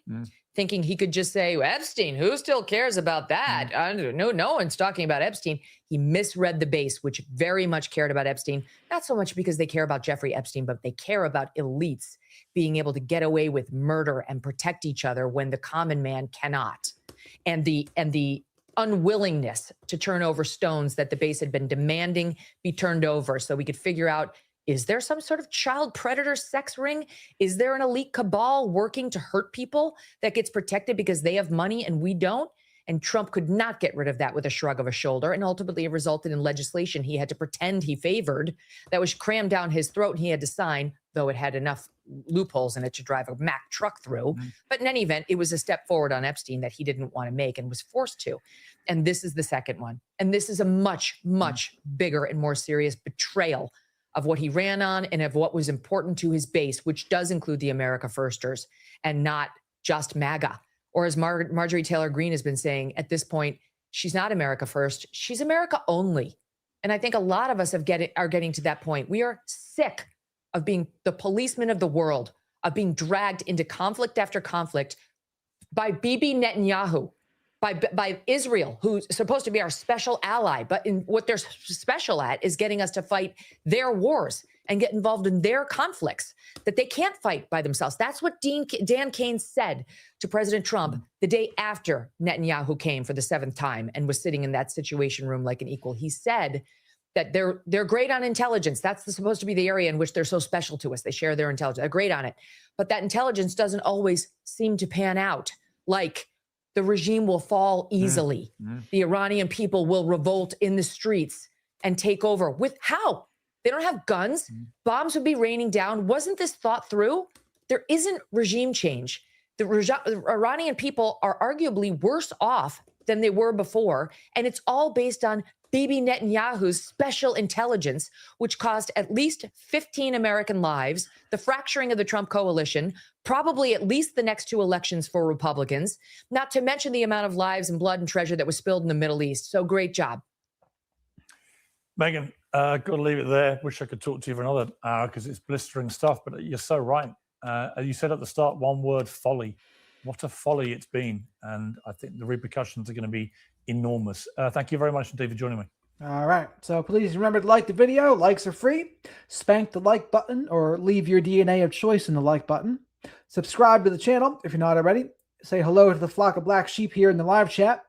We'll see what they talk about next year. Good to see you.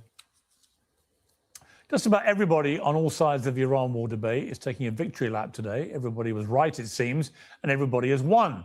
The notable exception is Israel. As we speak, is continuing to pound Lebanon. Israeli officials say the ceasefire doesn't include Lebanon and the war must go on, a direct contradiction of the Pakistani and US position. Today, the leader of Israel's opposition said that if this ceasefire is as good as it gets, it will amount to, quote, one of the most severe strategic failures in Israeli history. None of this bodes well for a permanent end to the war, unless, that is, President Trump is about to break with Bibi Netanyahu. Somewhat lost in the excitement of Trump's vow to end Iranian civilization yesterday, New York Times released an extraordinary report on how Netanyahu made the case for war in the White House. The Israeli premier, it says, planned a simple mission with swift regime change, but it had to be now. Or General Kane, the top US military official, reportedly told the president, sir, this is, in my experience, standard operating procedure for the Israelis. They oversell, and their plans are not always well developed. They know they need us, and that's why they're hard selling. All of this appears to echo the position of Vice President J.D. Vance and the former Secretary of State, Antony Blinken. For several weeks now, we've been told it's an anti-Semitic conspiracy theory to say that Israel dragged the US into this war. Perhaps the only people who can plausibly declare victory today are those who said the evidence suggested otherwise. To debate all of this, I'm joined by Joe Kent, the former director of the US National Counterterrorism Center, and Will Chamberlain, the senior counsel at the Article 3 project. Well, welcome to both of you. Joe Kent, a lot of what you said when you resigned appears to have been pretty much confirmed by that New York Times report, which is extremely detailed and paints a picture of Netanyahu in the White House, in the Situation Room, with the head of Mossad appearing on a screen next to him, in which he laid out a 4-point plan for why this would work, decapitating the regime, the people would rise up, They would be too powerless to shut the Strait of Hormuz and so on, most of which has not happened. What do you feel about the fact there's now this ceasefire, albeit it seems quite perilous one? Is it a recognition, do you think, by President Trump that he's got to get out of this?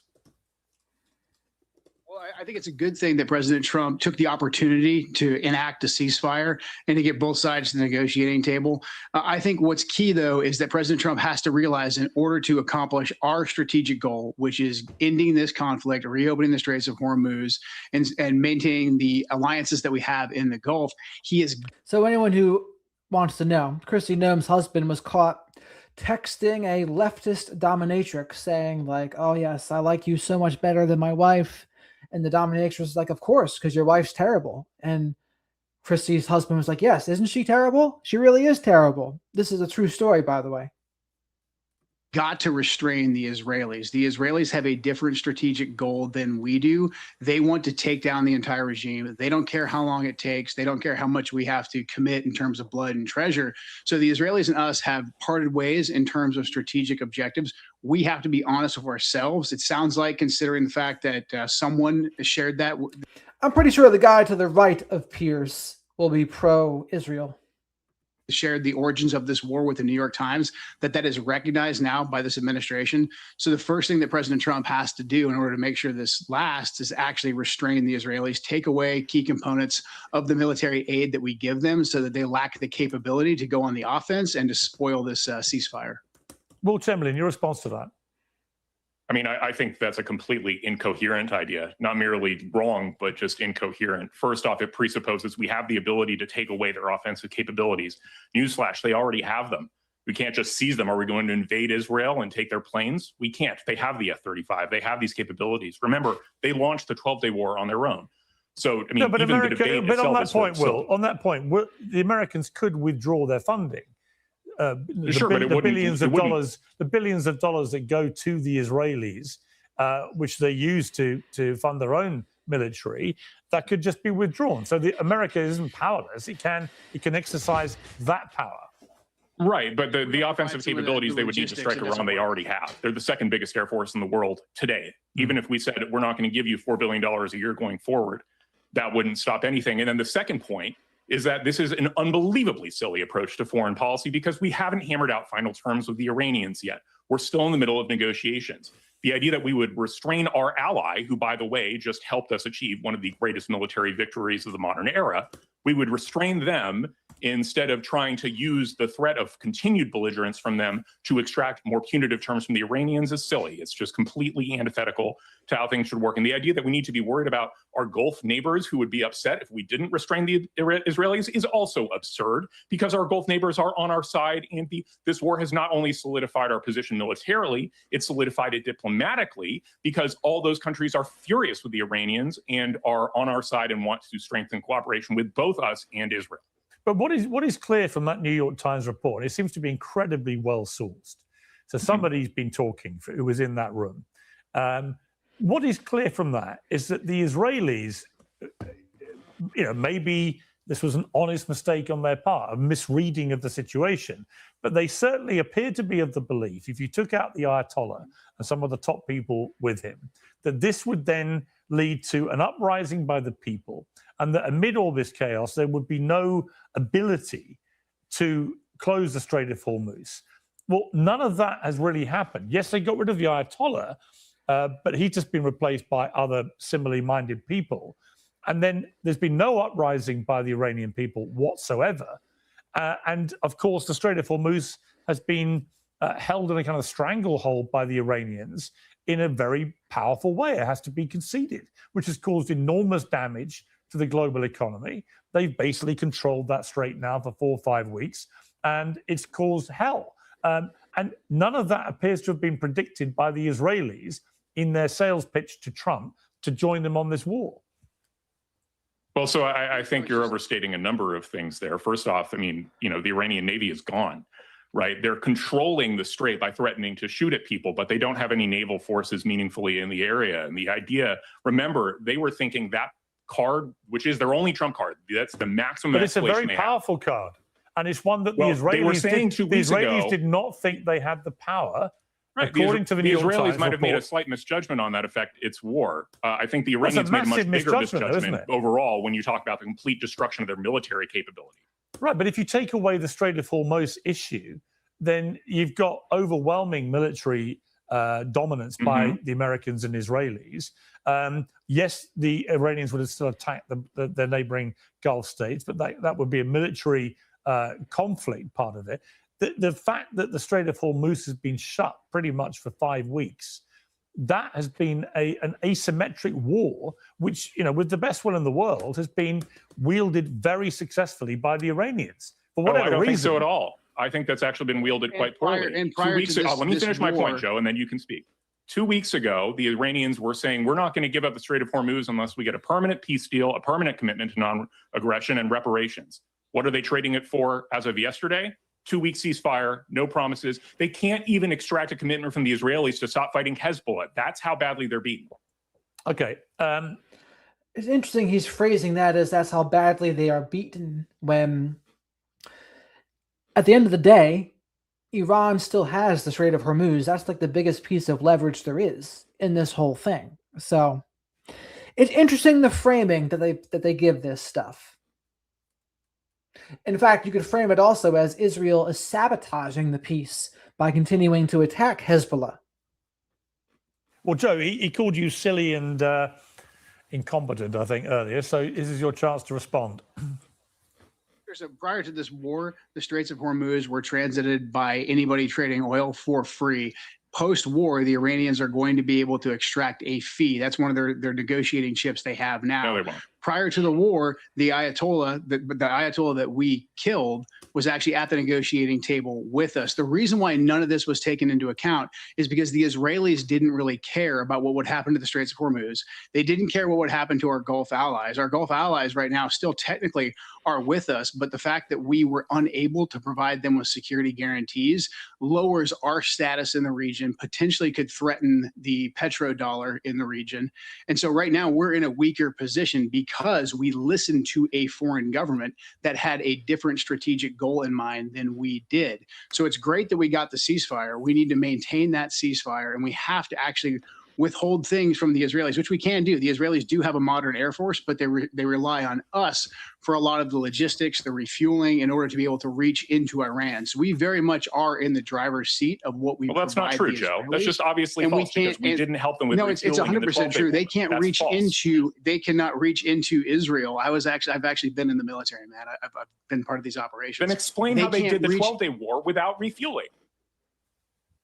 We- Right? If we helped them weren't out. participating We in the helped them offensive out. operations, Well, we helped them out a they good. struck the hell out of Well, we Iran. helped them out a good deal with logistics. They can't sustain operations without us. They wouldn't be able to continue to sustain operations all the way into Iran with conventional military forces in any meaningful way without our support. We have to pull that back. We also have to pull back their ability to go on the offense outside of their borders because it's going to interfere with the peace that we're trying to achieve. Per Piers Morgan standards, this debate is actually a little more measured and calm for Piers Morgan standards. Right now, we're paying for their defense, we're paying for the offense, and also in terms of our status in the region and our ability to keep commerce and oil flow going out of the Straits of Hormuz and the Middle East, all of that is being negatively affected by us listening to a foreign government. So we have to put Israel back in the junior partner role if we're going to accomplish our strategic Why couldn't you objectives. persuade Pete Hegseth of any of this? Well, I tried. So therefore, And I he had didn't to agree leave with you. the And he has government. better intelligence than you. You weren't privy to any of this stuff. Like, you just don't know. That's why you're now on the outside doing podcasts instead of inside the administration trying to shape policy. You don't know. Well, I He's- did my you best to didn't shape it persuade him. from the inside. Well, Donald Trump didn't listen to Tulsi Gabbard when it comes to what's an imminent threat or not. And when Tulsi was being grilled about it, she said, well, only the president can decide what is an imminent threat. So when that's how it is, what good does anyone have? What good is their input if it's not going to be listened to? It's no good. Like, look, man, my letter of resignation has been out there. What's important right now is that we support President Trump in getting this peace deal and making sure it actually sticks. The problem is, as confirmed by the New York Times, that was well sourced from within the West Wing, the Israelis were in the driver's seat for all of this. Well, if you read the article, I think it's pretty evident. You know how leaks work in Washington, D.C. with the New York Times. Well, if you say if you say it wasn't well sourced, Will, which part are you contesting? Oh, no, it was well sourced. You guys are just mischaracterizing how much influence Israel had based on what was written in that article. What? Which was Israel gave a presentation. Did you read it? Yeah, I read it completely. And then after the Israelis were offline, right, then you had the meeting between the U.S. principals, in which John Ratcliffe and others were talking about, the Israelis are overselling their ability to achieve regime change. That's probably not going to happen. But they said, on what we've thought for a while is when it comes to missiles and when it comes to their ballistic shield and when it comes to their Navy, we have the capability to do that, and we should do that. And so the idea that we didn't get suckered into a regime change war. From the outset, American goals did not include regime change. From Trump's very first speech, Donald Trump literally talked about regime change early on. Literally. Donald Trump literally said regime change was an objective of the war. Fact check me on that after. He never did. You don't think Donald Trump ever mentioned regime change? Incorrect. I didn't say that. I said it wasn't a military objective Donald of the Trump war. He is said it would still be nice to claiming have, today but it's not that the he goal has of the war. affected. He's claiming today he's affected regime change. What are you talking about? He's affected it. That's because he's basically saying we killed all the senior leadership, which we did, by the way, in an unprecedented fashion. So who's running the country? But that doesn't mean it was an original military objective of the war. Fact check me on this, man. Go look at his original statements. I've read them all, mate. It would be nice to have, but it's not an objective of the war. Trump changed his goalposts every 10 seconds. That's been part of the this has been remarkably consistent from Hegseth, Rubio on down. Go look at their public statements. What did they say? An official objective of Operation Furious regime change. Why did America launch a preemptive strike against Iran? Will? Oh, to essentially prevent them from building up a further ballistic missile capability as a shield behind which they would be able to develop their nuclear weapons program. That was not the reason given by the Secretary of State, Marco Rubio. Go look it up, man. He said it over and over and over again. On camera, he said when he was first asked the reason the United States launched a preemptive strike against Iran was because another country, brackets Israel, had indicated they were going to attack Iran. And therefore, the Americans knew there would be attacks against some of their interests in the Middle East, so they got in first. Marco Rubio's that was the reason for the timing, not the reason for the strike. The strategic reason for the strike, which Rubio explained in that very same press conference. I remember the exact one you're talking about. It's like a gaggle, and I think he's in Congress after having a meeting with people. This is very early in the war. He says the reason for the strike is to prevent them from developing their ballistic missile shield further. The reason for the timing, like why today, why February 28th, was the fact that they had this intelligence about the meeting of Ayatollah Khamenei and everybody else, and that Israel was going to go ahead with that under any circumstances. So we should do it now. But I mean, go back and look at that. I know. And the next question from there is Marco Rubio said that. Marco Rubio said, well, we learned Israel was going to attack. And so instead of just being on our back foot, we decided to attack too. But it's like, okay, why did you have to agree with it? Why couldn't you tell them no? It's like, apparently you're not in charge of them. So it's just weird. It's just weird how they positioned it, in my opinion. Exactly what press conference you're talking about. And I don't think your memory, you are remembering one piece of it, but you're not remembering It's a pretty significant piece when the Secretary of State of the United States on record says that the reason for the preemptive strike by the United States was because Israel was attacking Iran. And then we hear from Anthony Blinken. Piers Morgan's 100% correct about that. That's exactly what Marco Rubio said. Now, the pro-Israel guy is trying to frame it as just the timing, but that's not what Marco Rubio said. Marco Rubio tried to walk it back later, but he said Israel was going to attack, and so we wanted to attack as well. They would call that saying the quiet part out loud. One of his predecessors, that Netanyahu had tried to sell this to both Biden and Obama, and when they both rejected the opportunity to join him in attacking Iran, guess what? Israel didn't attack. So it looks like he got third time lucky with Trump, who went along with it. But had Trump said no, I don't think Israel would have attacked. Well, but then why did they strike in the 12-day war? The only They reason did the that attack without happened. American let's talk offensive about guns. the attack happened. let's talk about the 12-day war. Let me bring Joe back in this. The 12-day war is fascinating because I distinctly remember, and I'm sure Will remember it differently to me, but I remember Donald Trump at the end of the 12-day war saying that this had put back any aspirations by the Iranians to build a nuclear weapon decades, that we had obliterated their nuclear capabilities. It was done. And yeah, this is what I thought too. I thought that that's what happened in the 12-day war.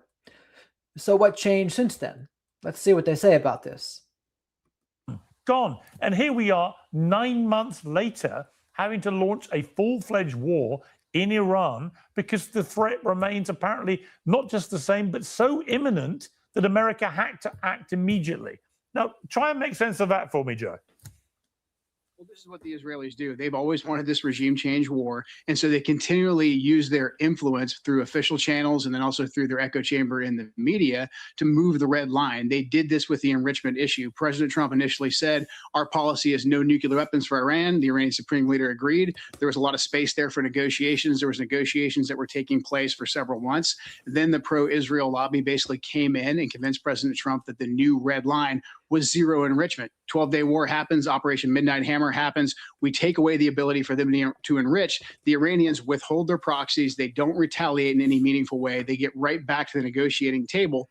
And then we're hearing basically what Will just said. Oh, now we have to go in and attack Iran because of this ballistic missile capability. So the red line moves again every time Israel needs a new justification for the war, and they get the outcome that they want by using their pressure network and their media echo chamber and their official engagements with the U.S. government. They were still worried that we were going to get a deal with the Iranians. And so therefore they went ahead and said, hey, we're going to preemptively go into Iran and attack, knowing that this attack would be against the regime.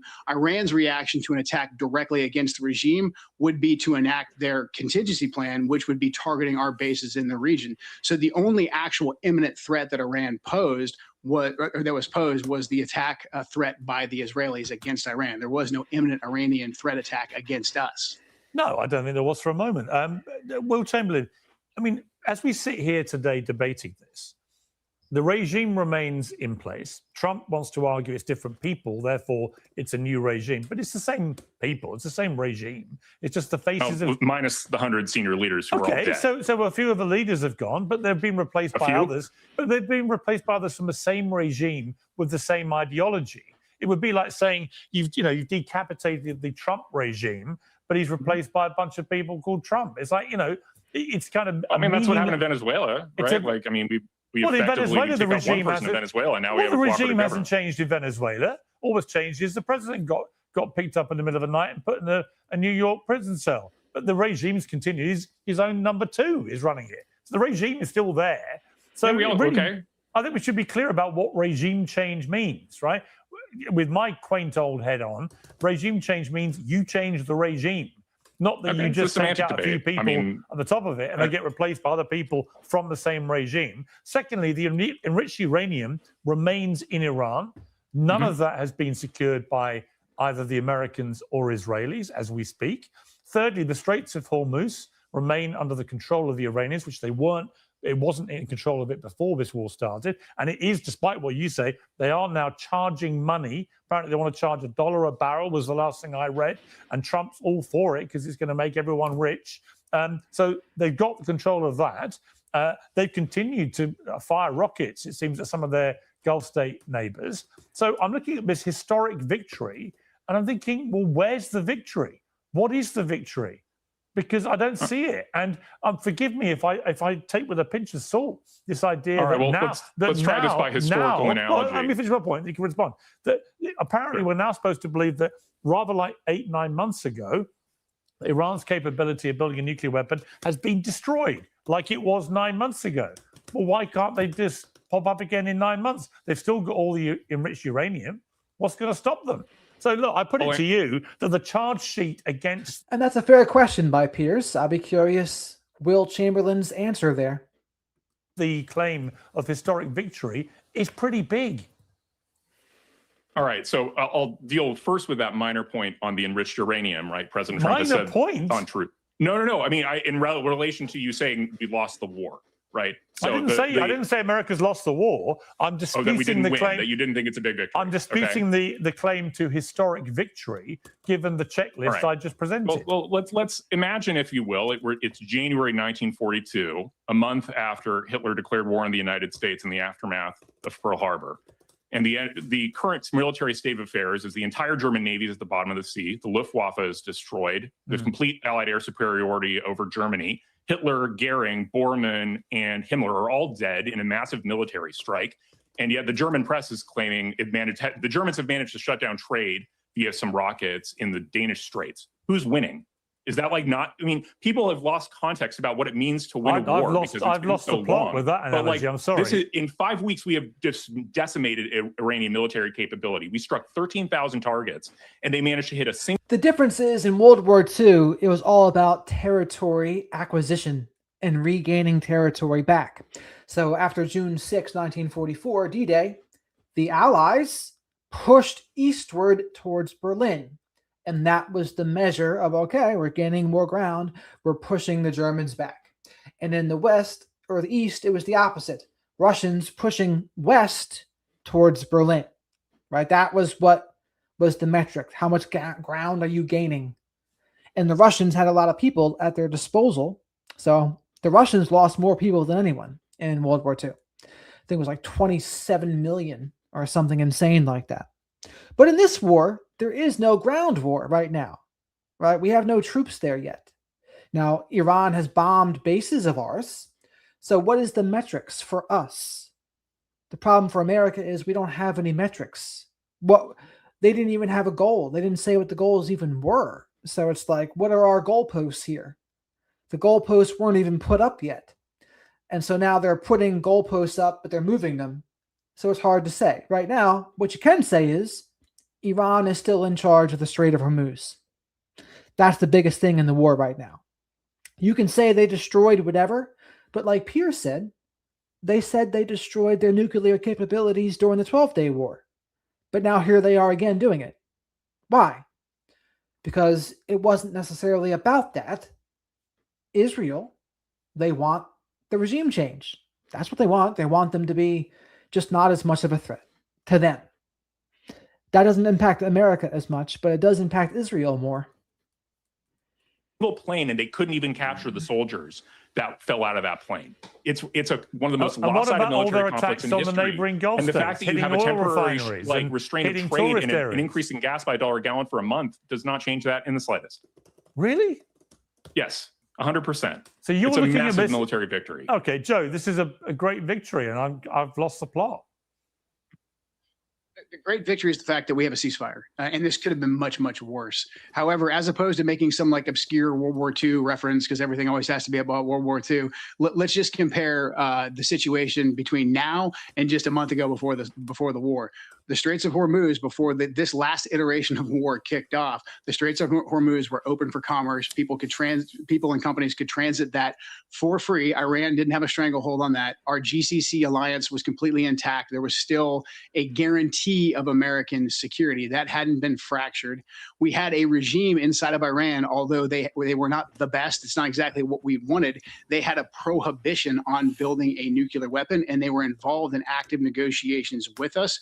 They were closely adhering to a strict escalation ladder. Their proxies were not attacking us.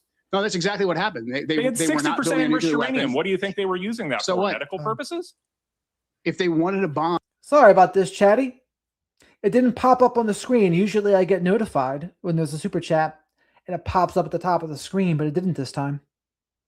So Chatty Catty, thank you very much for the super sticker. Shadow the Night Owl appreciates it as well. Again, I'm glad you are all here bearing with me about politics here.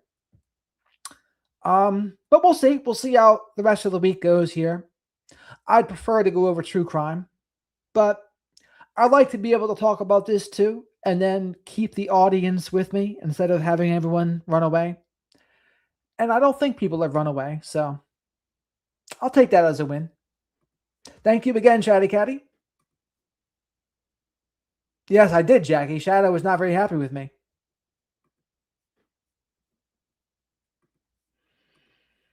They had decades, long before President Trump ever became the president, to develop a nuclear weapon. There was a prohibition by the Ayatollah, which was a reasonable and calculated approach. They didn't want to become like Libya. They didn't want to become like Saddam.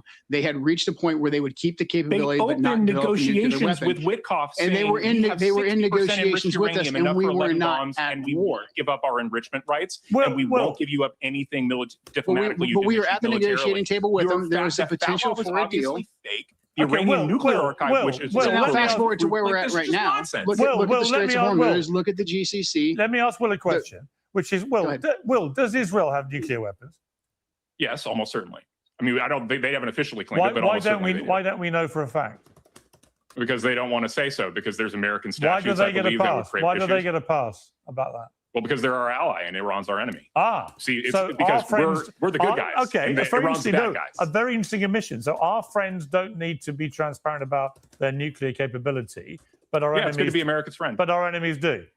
Yes. Wow. That's exactly how it works. Well, that's because we have the B-2 bomber and they don't. Hypocrisy, isn't it? No, it's only hypocrisy if you don't have a normative view of whether the United States is good and Iran is bad. I don't think there's a normative view of those there is things. no single. Yes. There is no single good reason why Israel should be allowed to refuse to admit whether it has nuclear weapons. There's no reason. They should be called the International Law Police. They should I mean, again, they're a core ally of the United States, and the United States is the most powerful country in the world. This whole multipolarity talk is just silly. There's a unipolar hegemon in the world. It's the United States, and we're also very benevolent. And so Israel, our friend, does it, gets when you say America is, the Iranians don't. Okay, that's the way the world works. When you say America is benevolent, how does that sit with the President of the United States 2 days ago talking about the imminent destruction of an entire civilization? So you mean like death to America, death to Israel, right? Like no, we've I'm dealt talking about Donald Trump. Years. Trump throws Trump one post out and everybody loses their crap in the middle of a negotiation and signs a ceasefire within 8 hours. I'm talking about Donald Trump threatening to annihilate 90 million people in his own words. McFarland had it right yesterday. In his own words on his post. Do you not care about that? I just see it as negotiating bluster. Trump's been doing this stuff for 40 years. Threaten genocide. I mean, that's exactly what the Iranians have been doing to us. They had a clock in the middle of their downtown so America saying that they were going to destroy the entire country of Israel. America should be amoral, if not as immoral as its enemies. So what you're saying? We should be sufficiently ruthless to get our negotiated pieces that actually make sense, which we seem to have done here. Apparently, this focused the Iranians' mind and made them realize they should come to the table. Are you aware that threatening to commit an act of genocide in itself could be presented as a war crime? I think that would be frivolous. Really? Again, send the International Law Police to the White House if you want. Joe Kent, what's remarkable is there's a kind of arrogance to the way Will is talking. Like none of this matters. I think it does matter. I've known Trump a long time. I consider him a friend, but on this, I think he's lost the plot. And I think the idea that from the White House, you issue a statement in your own words, threatening the annihilation of an entire civilization, an entire country of 90 million Iranians, I thought was disgraceful. Absolutely. I mean, that was pretty big. I mean, Trump did basically threaten to nuke Iran there on Easter. That's pretty big news. It didn't happen, but still. Disgraceful and could well be a crime. I'm glad that President Trump's tactic worked out and we have a ceasefire. I think what's critical is that we make sure that we keep the Straits of Hormuz open, get the negotiating table. We have to hold back Israel to make that happen. If our goal was to make sure that Iran didn't get a nuclear weapon or that other states that we're adversarial with get a nuclear weapon, we just set a horrible example here because Iran showed that they were going to play ball with us, that they were in the negotiation process, that they just wanted some enrichment. And yet we came in and we killed the leader that put that prohibition on. The lesson that the other people who are coming up in the ranks in the Iranian regime have learned is that they better get a nuclear weapon. Otherwise, this is going to happen to them too. Actually, one of the most vindicated countries. But that's the thing with Trump, right? You don't quite know what's satire and what's not. So he's toyed with running for a third term. Is that satire or is it not? Steve Bannon, he has said they're working on it. Is that satire or is it not? So he mixes it up, right? You can't quite tell, oh, this satire, is he joking or is it real? Or is it a combination of both? You never know. You never know until it's happened. But there's many things you can argue that people 50 years ago would have thought was satire, but it turns out it was reality. in this whole exchange has been North Korea, who obtained a nuclear weapon for this very reason. So if we want to make sure that countries that we're adversarial with or rogue countries don't try to develop a nuclear weapon, the second one of them gets to the negotiating table, the last thing that we should do is go and launch a regime change war, a decapitation strike against that leadership. So I think the lesson learned here is that now this galvanized, harder generation of IRGC officers and Ayatollahs are going to take over Iran. They better get a nuclear weapon. And that's going to be a major problem for us going forward. So that's why we need to take this round of negotiations very seriously. I hope President Trump used that talk, that bolster, that bluster to get them to the negotiating table. But there's only so many different times that you can use that. So the next time, if these negotiations don't go well and President Trump says, like, I'm going to annihilate you. That's true, too. Joe Kent's right about that, I think. He said, yeah, Trump's going to play hardball, but once you see that it's not followed through on, maybe they'll call your bluff next time. We'll have to see. That might not have the exact same effect. Well, so it won't have. I think we have to be very careful with our language. That's the point, Will. You know, I made the point yesterday. You become the boy that cried wolf, the emperor with no clothes. If you say we're going to wipe out an entire civilization and then nothing happens, well, you know, you become a bit of a lame duck in terms of your threats. I mean, I would put to you this. Did you want him to follow through? No. Of course not. Okay, good. Just checking. Of course not. But here's what's interesting. Trump welcomed the 10-point plan as if it was somehow brand new, which it wasn't. But the 10-point plan, which he says is very workable in terms of the negotiations. Let's just go through this. And I'll ask you, how many of these do you think are acceptable? Number one, the Iranians want commitment to non-aggression.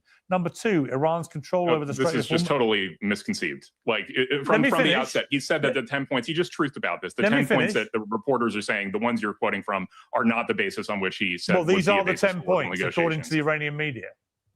It's not what Trump has agreed to, and he's repeatedly said this is not the thing he's workable. And he put out a slew of truths today saying he's going to continue to insist full dismantlement of the Iranian nuclear program, return of the highly enriched uranium, which again, this whole idea that there was a peaceful fatwa. Remember, they had 60% enriched uranium, 11 kilograms or 450 kilograms worth of it, enough for 11 bombs. Like so when Trump says he welcomes the 10-point intact. plan, in fact, he doesn't at all.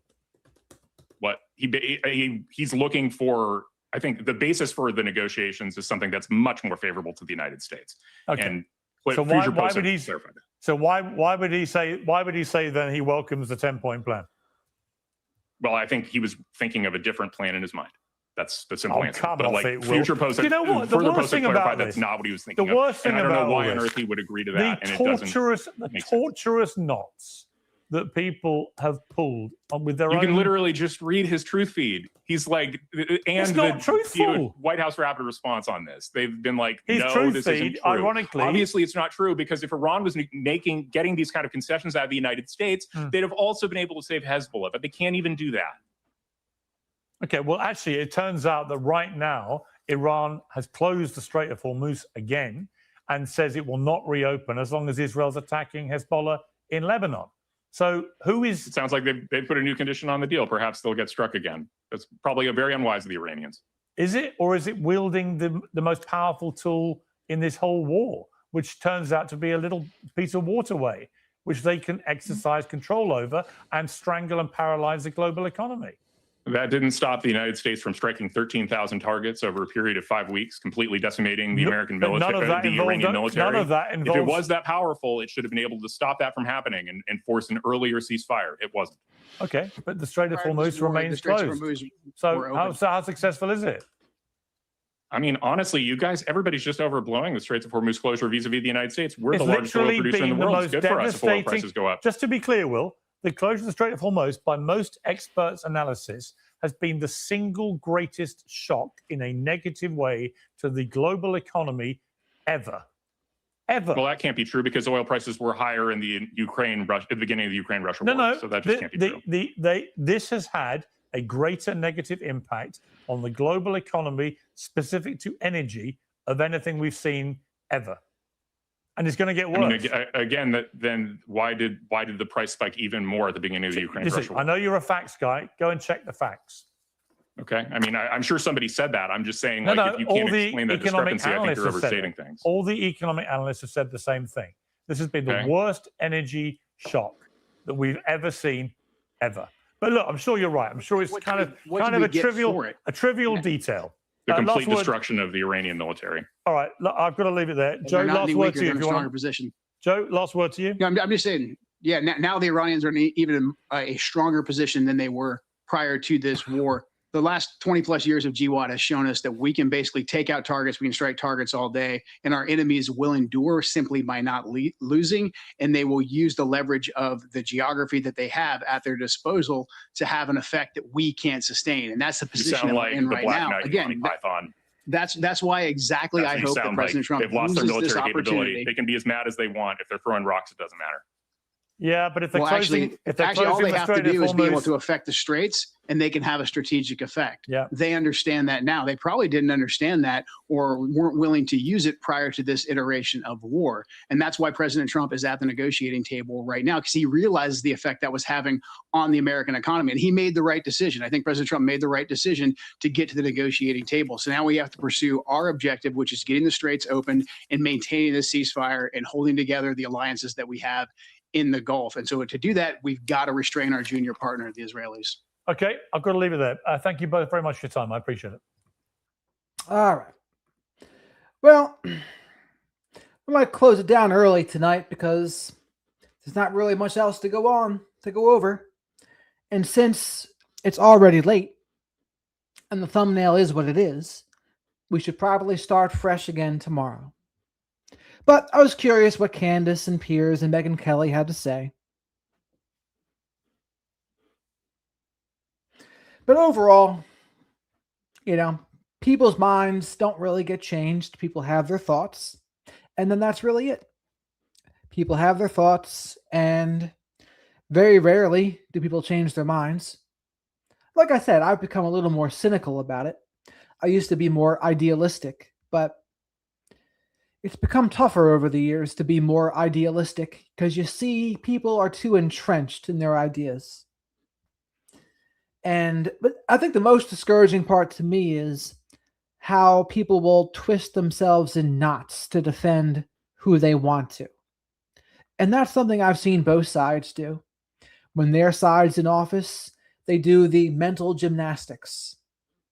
But the very same people right now defending Trump would be the other side when it was Biden, right? Trying to criticize everything Biden does. And if a Democrat wins in 2028, all the people defending Trump will flip again to doing that. It's like clockwork. It happens every time. But what do you do about it? Not much. What I try to do about it is just to talk it through. Talk it through. Use critical thinking. Not to be too emotional about it. Point out lies of omission, manipulation tactics, etc. And that's it. What else can you do? And again, even though there's people in my space, the narcissistic abuse space, that they should see it, but they don't. That's also discouraging. People that you thought understood it, and then they show you that they do not. That's like, oh, hideous. Yes, that's the thing, Rooster, right? Anyone will lie to get into office, but once they're there, they do what they want. And then the only recourse people have is to vote them out. And sometimes you can do a 25th Amendment, or I'm not sure what amendment would apply to other offices, like Congress, senators, etc. What the equivalent is, I don't even know. Does the 25th Amendment only apply to the president? I'm not sure. I don't know the answer to that question, by the way. I'll be curious.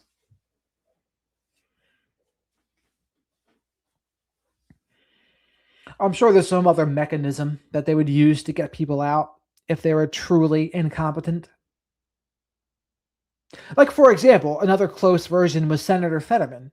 Like when he had a stroke and was going to the hospital for mental health stuff. It's like, okay, well, what if you have a stroke and you can no longer do your job? So what would happen then? I don't know. I don't think we've seen that happen.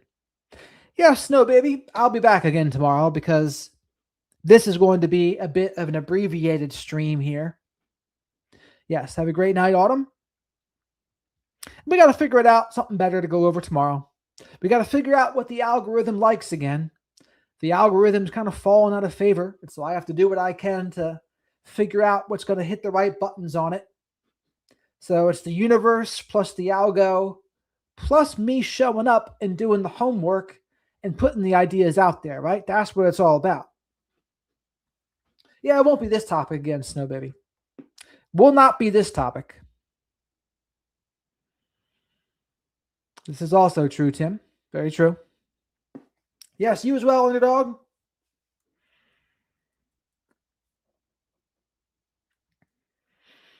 Air Force One, Bella, huh? That makes sense, because Lyndon Johnson, right? Yeah, I might do that at a point, Chatty. I guess I spoke to him a year ago, too. I've talked to him twice by now. But I would talk to him again. Yeah, they did, Otani. But the last couple of them, it didn't like as much. So it's like, uh-oh. What am I going to do? Got to figure it out.